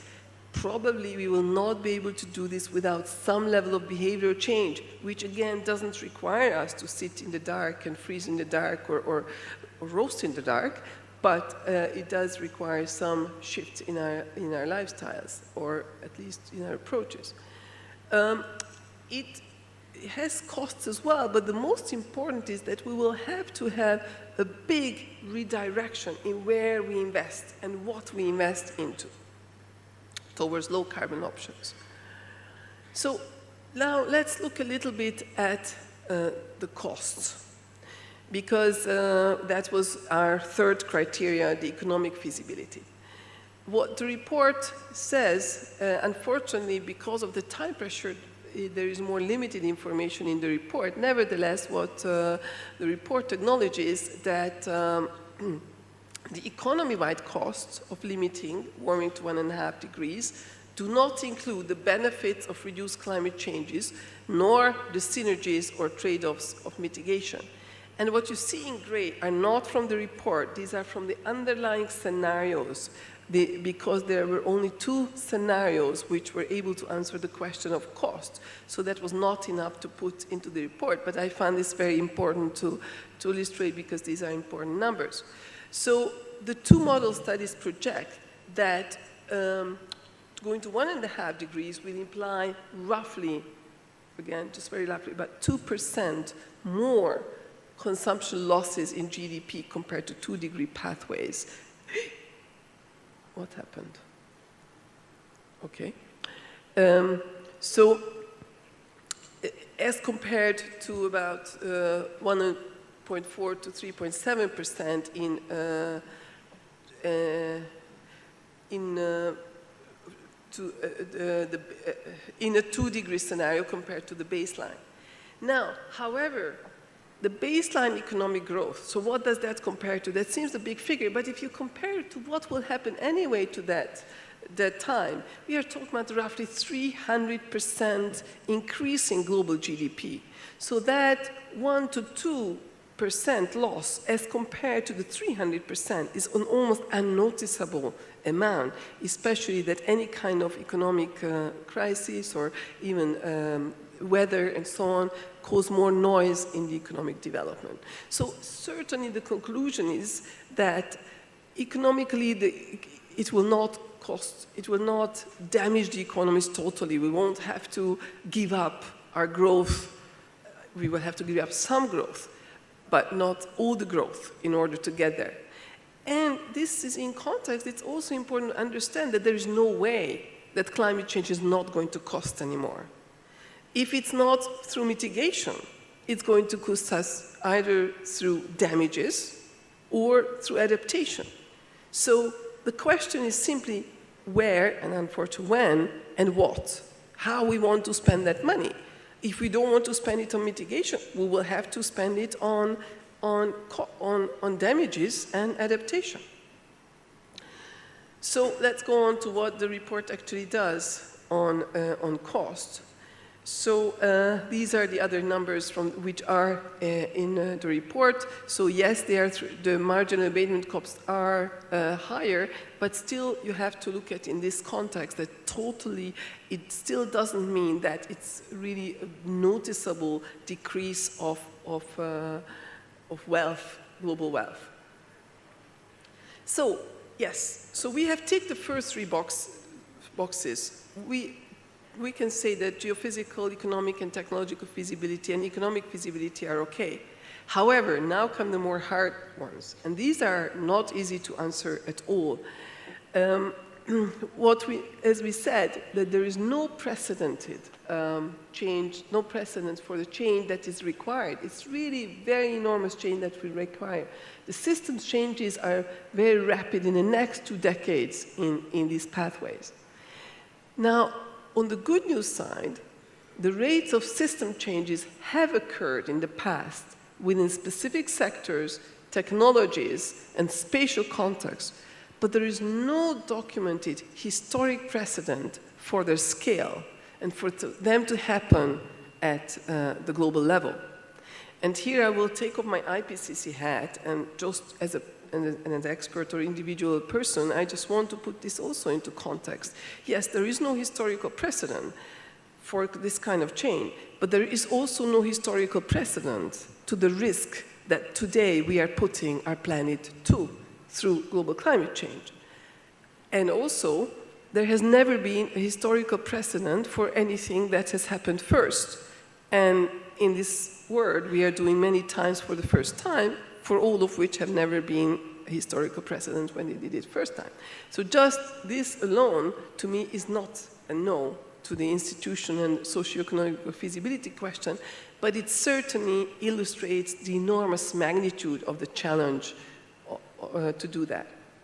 Now, a little bit of good news is that in one subsystem, in the energy system, the transition is actually underway in many sectors and many regions around the world. And this is not something that a few years ago we would have dared to say. In fact, it is the first time the IPCC dares to really say it, and these words are exactly from the summary for policymakers, which has been adopted by all government. And notice this word, dramatically. That's not a word IPCC often uses. And the IPCC does state that the political, economic, social, and technical feasibility of solar and wind energy and electricity storage have improved dramatically over the past few years. While that of nuclear energy and carbon capture and storage have not shown similar improvements. So from now on, let me just show, and this is not in the report, but let me underpin these dramatic statements. Why did the IPCC dare making such a strong statement? Which facts say it? Now, just last year for which we have statistics for, 64% of all the world's net additions of electric generating capacity were modern renewables. This is not the developed world, this is the entire world. And this excludes big hydroelectric dams. So new renewables, which once we thought were just the margin of energy production, already in 2016 were almost 2/3 of all global investments in electric capacity. And this capacity in new renewables have already passed the total nuclear power output. Sorry, not the capacity, but the output from these new renewables have already passed nuclear power output in 2016.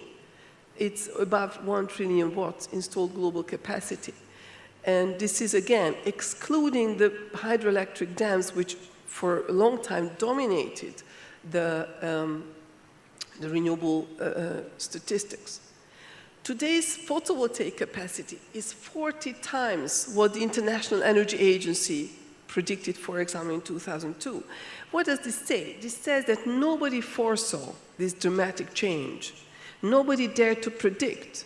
So even the industry vastly underpredicted the amount of dynamism that renewable energy is spreading with. The same happened to the prices of renewable energy.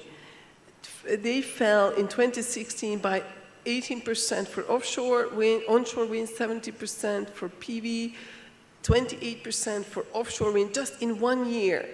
And for example, in EU offshore wind by 43% just in 1 year.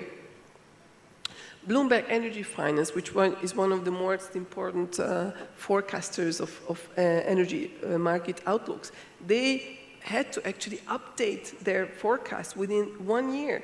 At the beginning of the year, they were still saying only 72, by the end of the year, they were already saying that more than 80% of all global, again, not only developed countries, all global electricity-related investments until 2040 will be into renewables.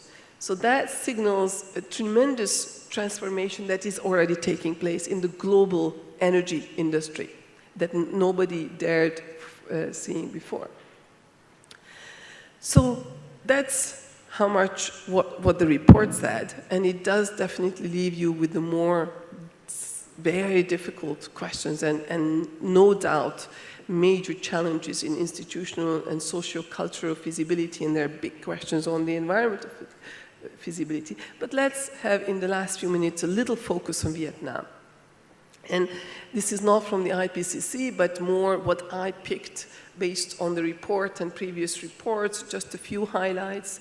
Also, it connects to previous speakers, And I apologize, however much I'm in love with this country and I feel very close because also our common history, but I may not be everything. Everything may not be the most applicable here because I don't know your own conditions.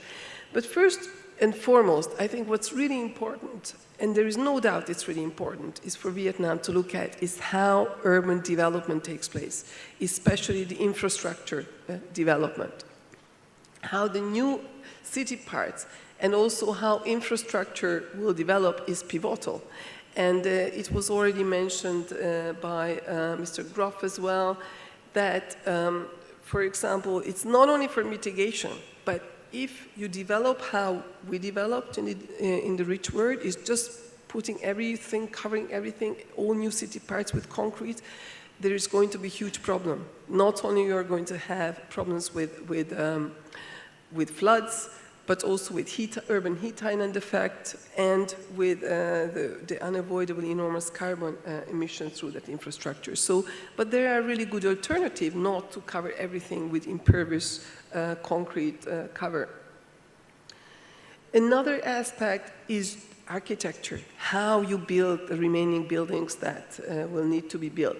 So first, especially because the enormous heating here and the associated potential increasing cooling loads as a result of increasing wealth, it's very important to try to minimize cooling loads already at the stage of construction, even when you're not yet thinking about air conditioning, for example, through insulation or heat recovery combined with heat recovery ventilation, external shading, and just look at your vernacular architecture.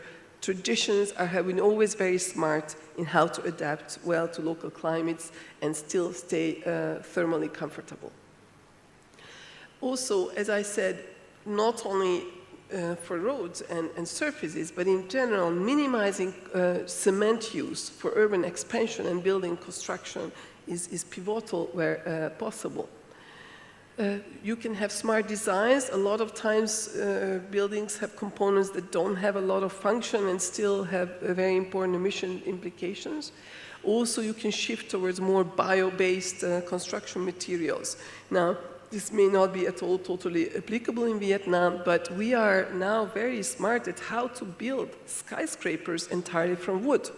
This is a building from Canada, 19 stories. It has no concrete in it, and it's actually triple carbon wind. First of all, it's a passive house, so it already reduced 90% of the heating related emissions. Second, it avoided all the cement-related emissions through its construction. And third, in the wood infrastructure, it actually stores carbon in the wood, although not permanently, but temporarily takes it out of the carbon cycle. So also Vietnam has a great biological productivity, so you may want to consider more emphasis on bio-based construction materials and learning from your traditions, even though clearly it comes with many questions of food security and land use and ecosystems and so on. So another aspect which is clearly extremely important is mobility, and especially urban mobility, but in general mobility, but urban mobility, and this has been also alluded by previous speakers. Now I wanted to just highlight one aspect, shared urban mobility schemes. The OECD's International Transport Forum has done an amazing study, actually many studies by now, which showed that shared urban mobility schemes, if they are the choice of our future cities, they bring enormous social benefits, social, environmental, and business benefits with them. It increases social inclusion tremendously, access to jobs, access to healthcare, reduces congestion or totally eliminated. It's just enormous benefits that I don't want to get into that. And I was very amazed to see Hanoi, even though I was here before 2 years ago, but there was a significant change even then. And I do think that you may be leading the world, or you're showing the world a good example in how to leapfrog into more sustainable and better urban mobility schemes. Through, for example, this is what I see, and it's not the company, it doesn't matter which one, but Why is this important? Why do we care about this from a mitigation perspective? The importance of shared urban mobility schemes is that if you have mobility systems in cities which provide affordable individual, which provide access to affordable individual and efficient, either door-to-door or at least departure to destination mobility, this may prevent some of the car ownership and some of the car use. And this is what we are already also seeing in the developed countries, but this is what you want to, well, not fully avoid, of course, but even if you can just lower the projected increase in automobile ownership and use, you have won enormously, both for your congestion, both for your air quality, for your health, and also for the whole city from many perspectives. And emissions really come as the 10th benefit, but for all these other benefits. And shared mobility systems, which are 21st century, digitally based, are the first step to that. So if there is a social acceptance of that, it's much easier to elevate this into a whole urban system level in cooperation with public authorities, of municipal authorities and actually leadership by, or taken over from city administrations. And in fact, in that sense, it actually shows that Vietnam may have advantages in some mitigation policy aspects compared to most market economies. Why?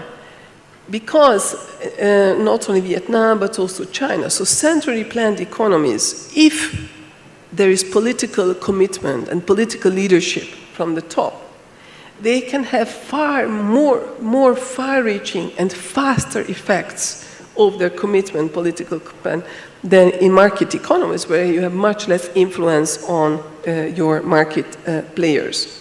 So we've seen that in China. If China decides to change the direction of coal-related emissions, they will do it in a few years.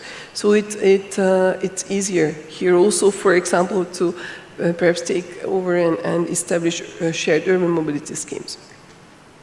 So, but what I want to conclude with is that these pathways, so those which come with demand reduction and more demand-related policies, have the strongest from all the four families, have the strongest synergies with sustainable development and poverty eradication.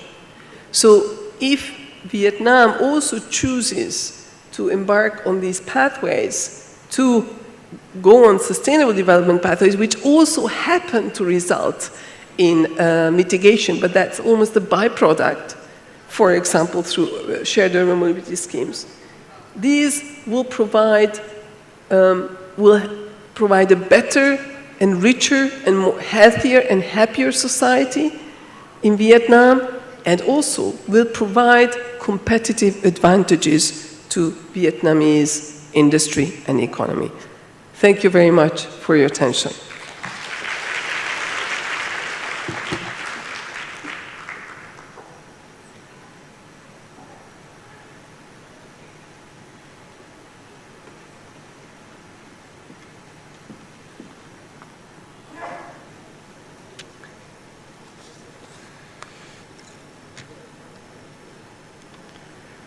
Thank you, Diana, for your some good news.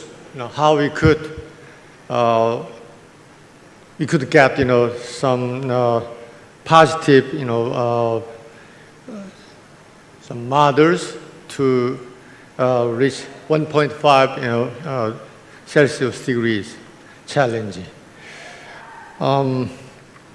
Last but not least, I would like to introduce Dr. Mai Chop Nan, Vice Chairman of the Vietnam Panel on Climate Change and former President of the Vietnam National University.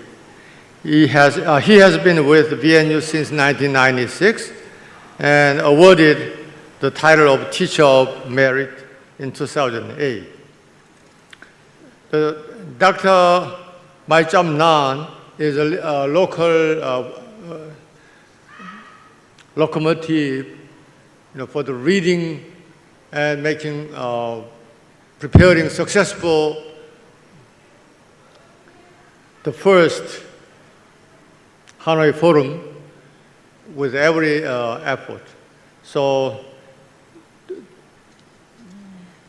specifically, he authored the IPCC's third assessment report on climate changes in 2001 and served as the editor of the special report on managing the risk of extreme events and disasters to advance climate change adaptation, published by IPCC on the climate change in 2012. The only problem is we have only 18 minutes before 6 o'clock. So, but I do not give any pressure our distinguished, former president. So maybe let's enjoy his eloquent presentation. Thank you.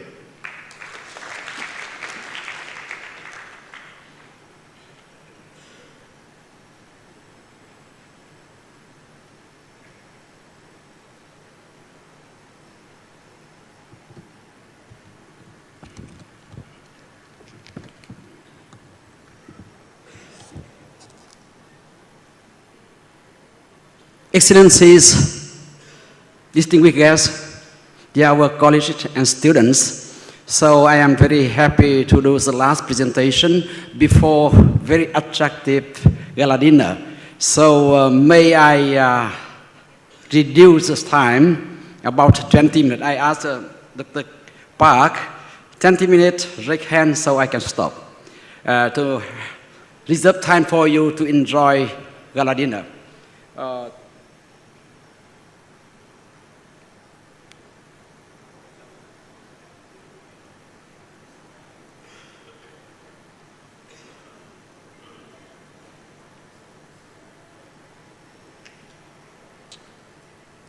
Okay, so my presentation about that 5 issues about climate change also by Professor Sokona and Professor Diana, also achieving certain millennium goal in Vietnam, and after that about climate change response in Vietnam, and after the lesson to learn and some perspective.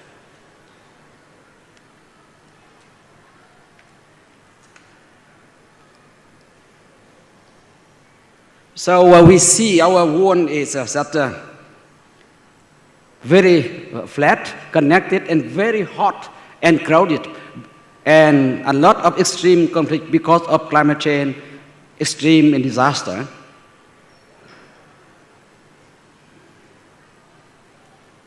So here we can see a lot of climate change disaster, and as the most important global change, causing a lot of positive and negative. Here we have discovered not only negative impact, but also opportunity from the global change, especially from the climate change, for conserving biodiversity, nature, environment, culture, and human security for sustainability.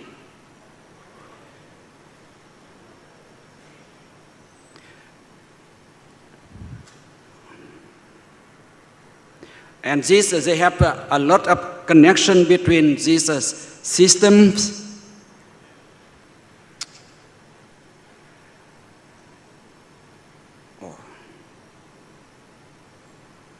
And also we have climate change is the biggest threat to the certain element as mentioned by Professor Sokona. Oh, excuse me.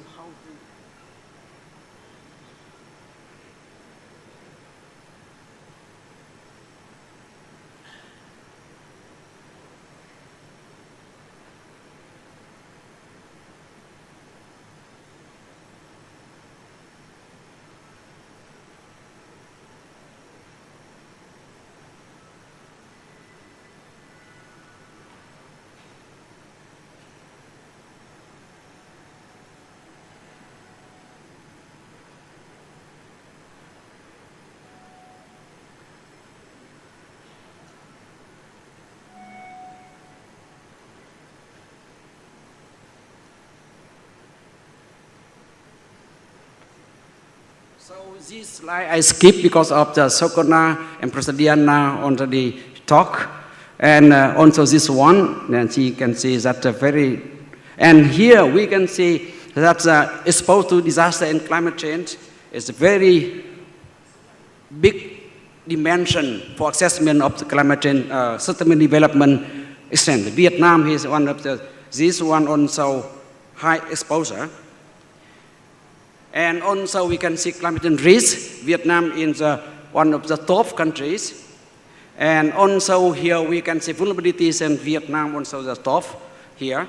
And also we can see here that also climate change certain security. You can see here Vietnam among this country consider that climate change is as a national security threat. That you see on the whole global, many countries consider the same, including Australia, New Zealand. And also we can see here, also prosperity index, Vietnam ranked only 75, and the best is New Zealand, something Norway, and other countries. And also happiness index, Vietnam also 77.5, and also, yeah, not so high. And also we can see here, so both, if we have sustainable development and social economic process, we can reduce exposure, hazard, and vulnerability to come to the sustainable development. Otherwise, we have a lot of challenges from the natural and also atmospheric climate change.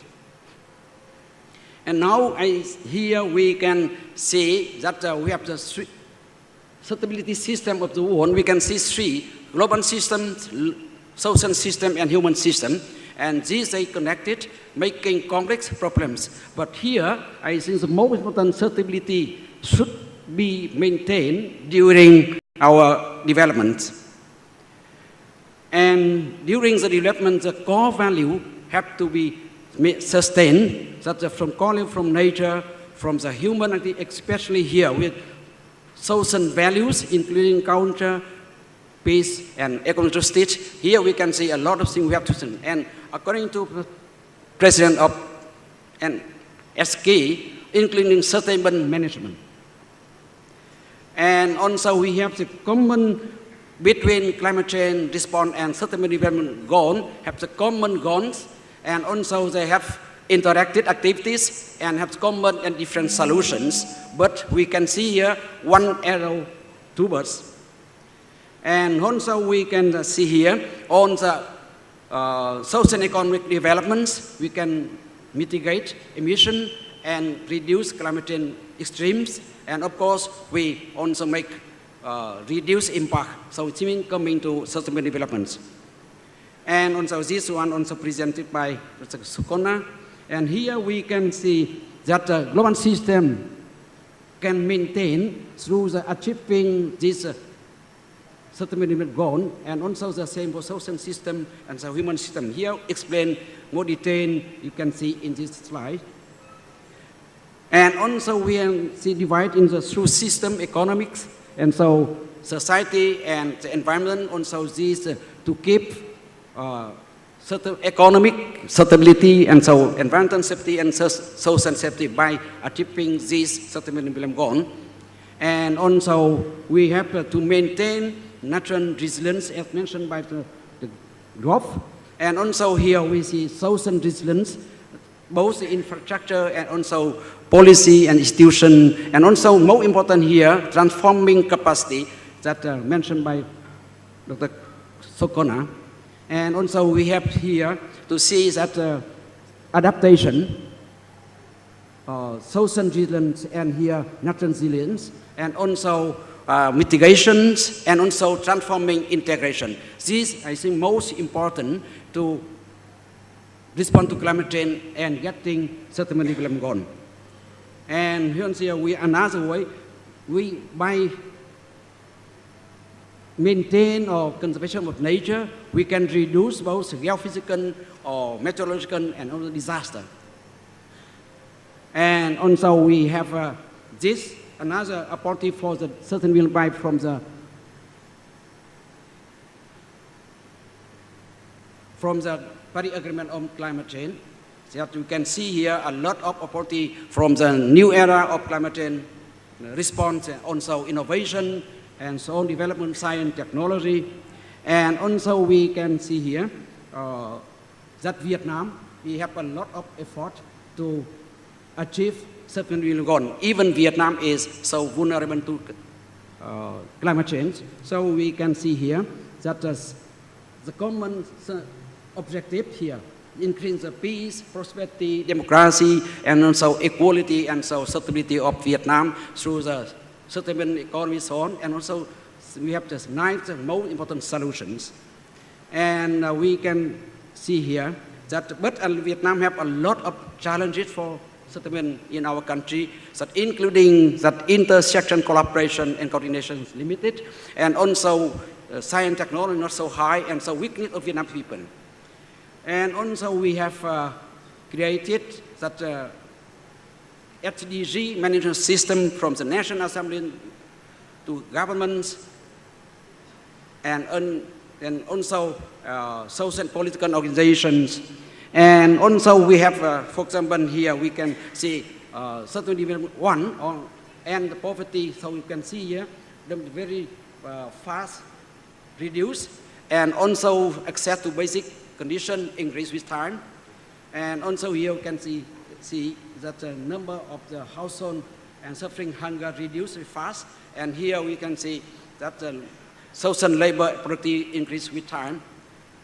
And also we have enteral health. Here you can see that the population with health insurance increase, and also that death of traffic also reduce.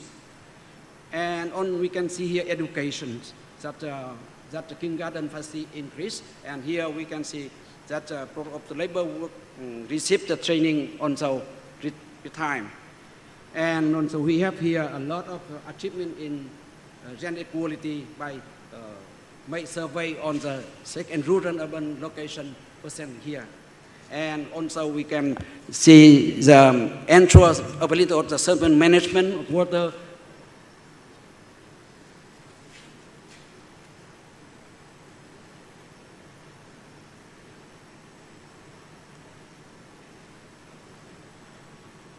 You can see that in the different area, we can see from the north, the Red River Delta, this is a number of work, and see we can see that the central management of water and something in Vietnam better and better.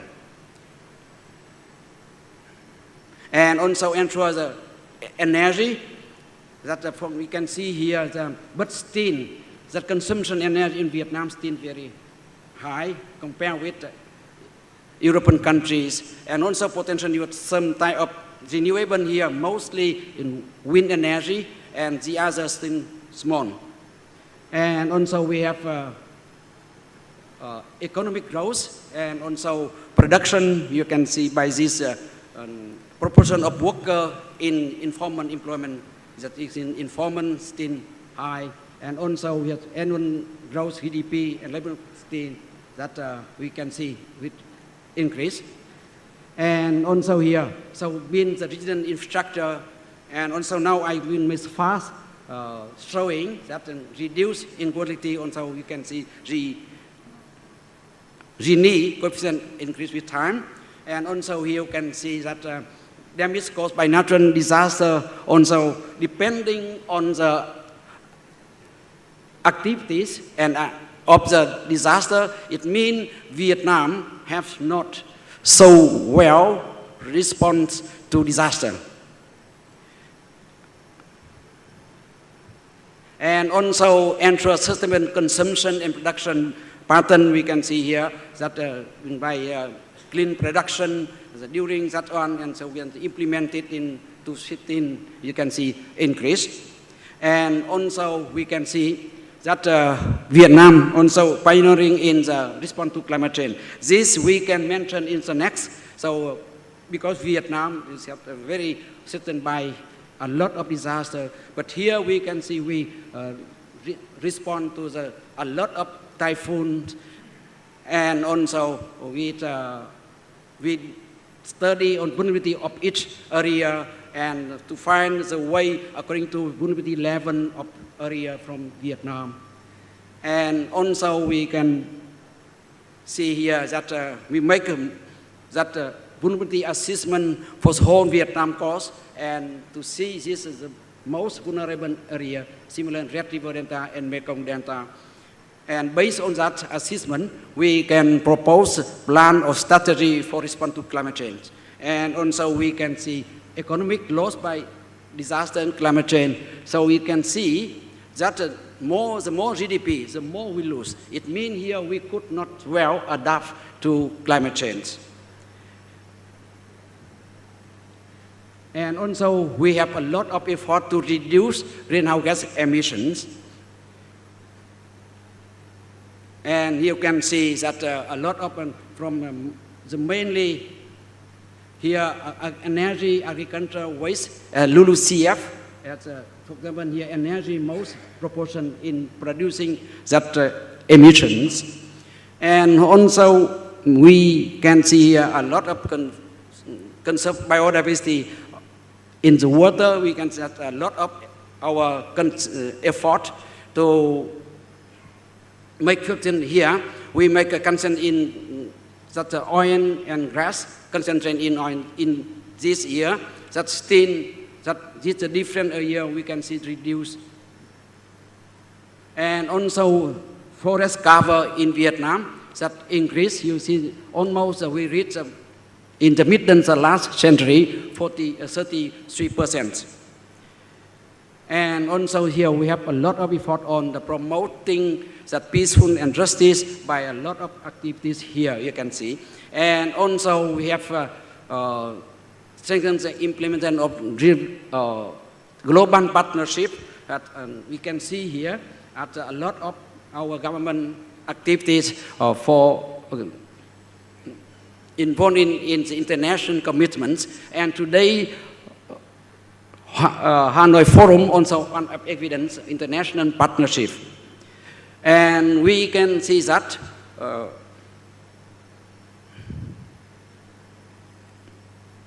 so we have 7 most important achievements that are from the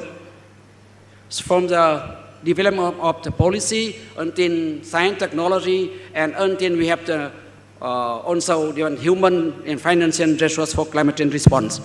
And also, for example, here we have a lot of effort in policy and also institutional innovation. And also we make a lot of effort to reduce of the greenhouse gas emission, and some mentioned by Professor Diana, but you can see if we promote Vietnam determines without that international effort, we can reduce 10% compared with 2010, and if international support, we can reduce 25%.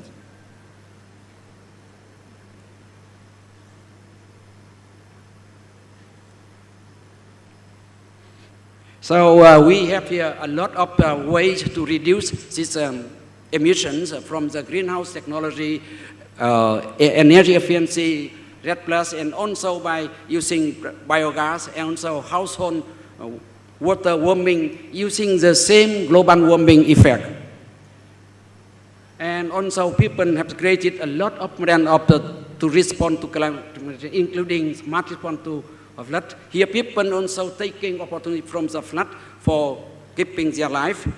And also we have to make that the climate smart agriculture and low carbon society for sustainable development, that from the social resilience, sustainable technical infrastructure, and natural resilience. Of course, here we have another that the low carbon society, including institution and policy, that increasing response to disaster and climate change. And also we have examined from Dr. Khai, giving this research result on the model of the flood resilient and energy saving eco house in Mekong Delta. And also we have created the model of adaptive coastal city to climate change in Vietnam, that we see here that we have two kind of the nature harmony based on model, the river sea based city. We in coastal Vietnam, we have two kinds of cities. Firstly, we call river and sea-based, and the second, mountain and sea-based. And the first one, smart living with waters, so the river and natural lake flow should be kept, and sea and protection, production and pollution, and connecting that island town between this, within city, for example, Ho Chi Minh City, by resilient overhead transportation and emergency system. For the mountain-based, mountain water-based, we can use mountain-based living. So it means here we have make a construction and life, here sea and lowland for production and pleasure, but connecting the both by resilient and transportation emergency system. That we make this, before to do this, we have to make a plan for adaptation in Da Nang city. That you can see this one should be changed, not so big and high building, should be moved to this area, and connecting by this emergence and resilient that road. And also we, so now from above mentioned, we can have some lessons to learn. Firstly, that climate change action contributing to achievement SDG. So we can see adaptation activities and mitigation, so for example in Vietnam, enhancing natural resilience, ecosystem biology conservation, we can get the 14th, 15th, 11th, and 6th goal of CDG. And also enhancing social resilience, we can get 8 CDG goal, and also develop infrastructure, we can CDG 11, and developing modern of coastal city, for example, Haiphong, as mentioned before, we can get 11, 13, 14, 15 that goals, and mitigation, reducing greenhouse gas, and by a lot of decision from our government and Prime Minister, you can see here, we can get 13, 12, and 7 goals. And here we can see, most important, I would like to mention the biggest lesson to learn. Here we can see transformation and the transition capacity, and also integration between adaptation, mitigation, and for sustainable development. So here a lot of integration model. We have the living with flood, I mentioned before, also climate agriculture model, also mangrove restorations, and so on. And after that, innovative policy institution, you can see a lot of decrees from our government and resolutions. Focus here on integration for whole Lok Thanh Hoa in this part of our country, so that we can, when mangrove restorate, then we can increase the carbon storage, this 250 megaton hectare, and also after 25 years, and also more livelihood for the local people and reducing back of erosion. It means one arrow, 3 birds. And also this another example for the Kanza, Ho Chi Minh City, such the largest mangrove in this Kanza in Vietnam, and also increase storage, increase 500 megaton, you can see here, and also critical important for reduce sand erosion for Ho Chi Minh City and improving life. It means one that again one bird, one arrow, 3 birds. And you can see here that about climate change and smart, sustainable development, smart human resources. You can see Bachelor in Climate Change in Hanoi University of Natural Resources Environment, and here Master Program, and also PhD in both Vietnam National University and also Institute of Meteorology, Hydrology, and Climate Change.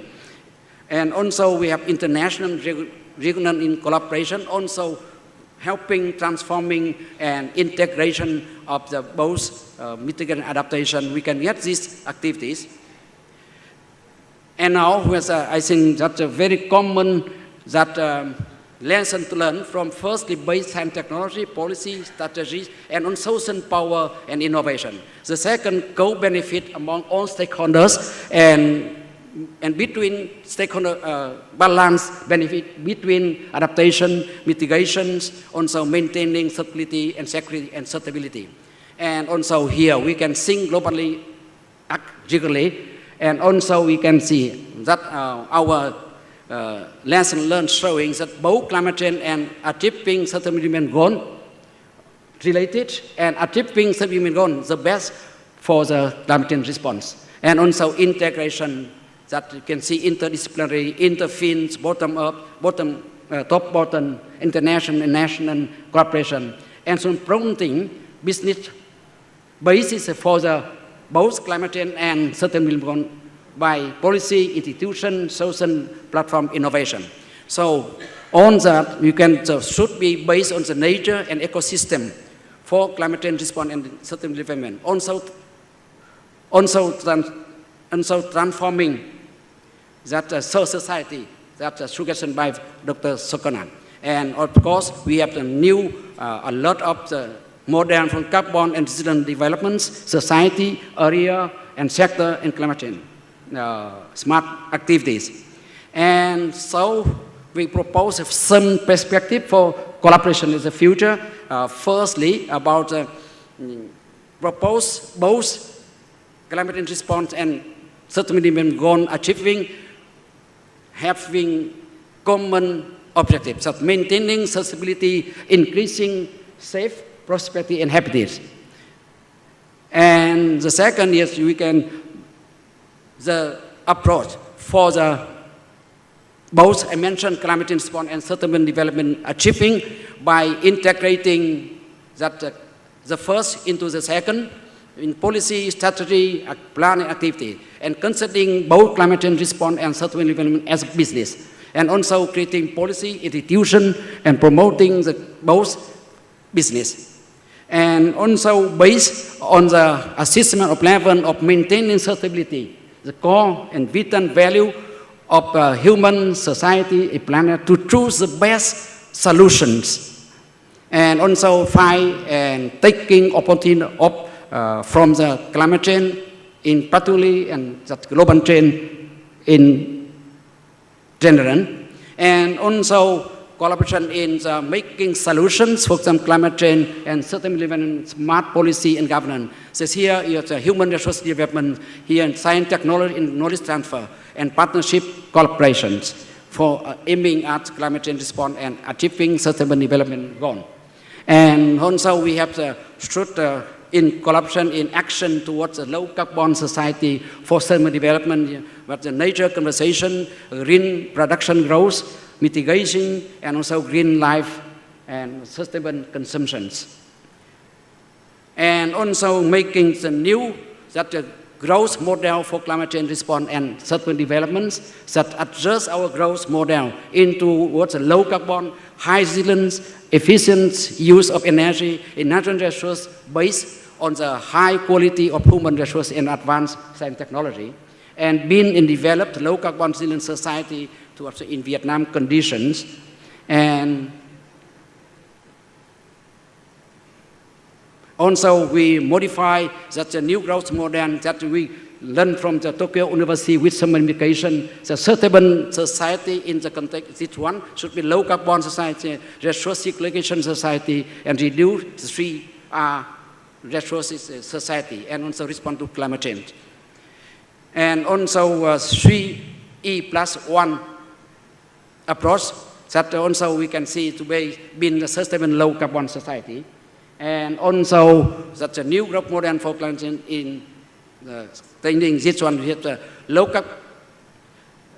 low carbon society, city, and smart city, and climate smart human system, that we can get this one. And also creating the business opportunity. This is one of the most difficult, but we think there's a lot of potential for making collaboration in promoting business opportunity for both climate change and sustainable development. For example, here, list here some example now, activity for enhancing natural resilience, ecosystem biodiversity. We can make business on replace carbon, wetland, and forest banking. We learn from America. And also, for example, enhancing social resilience, we can get these goals by climate resilient business. And also, infrastructure development, we can say BOT on infrastructure development. And also for model of climate change, we can conduct the transferring the model, and also especially mitigation, we can see a business in new renewable energy production, economic, technology, so on. MRV, technology, service, and concern, also big challenge, opportunity for business. And thank you for your attention.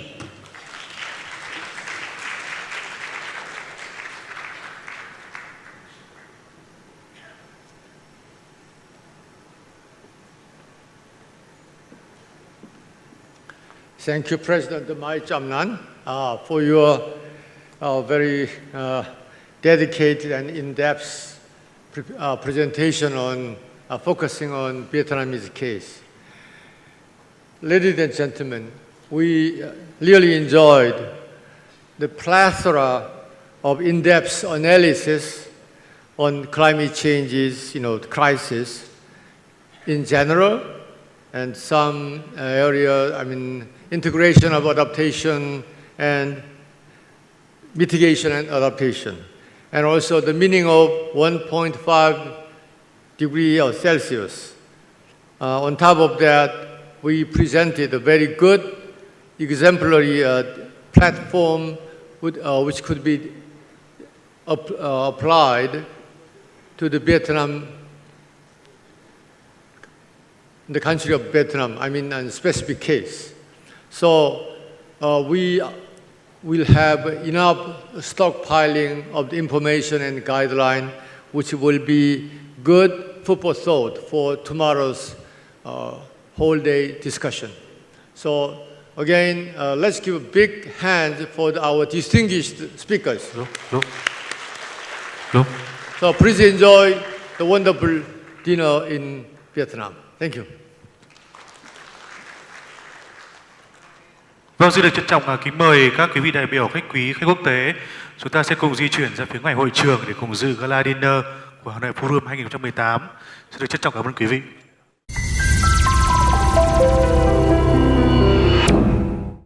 4K cộng hân hạnh thực hiện chương trình này.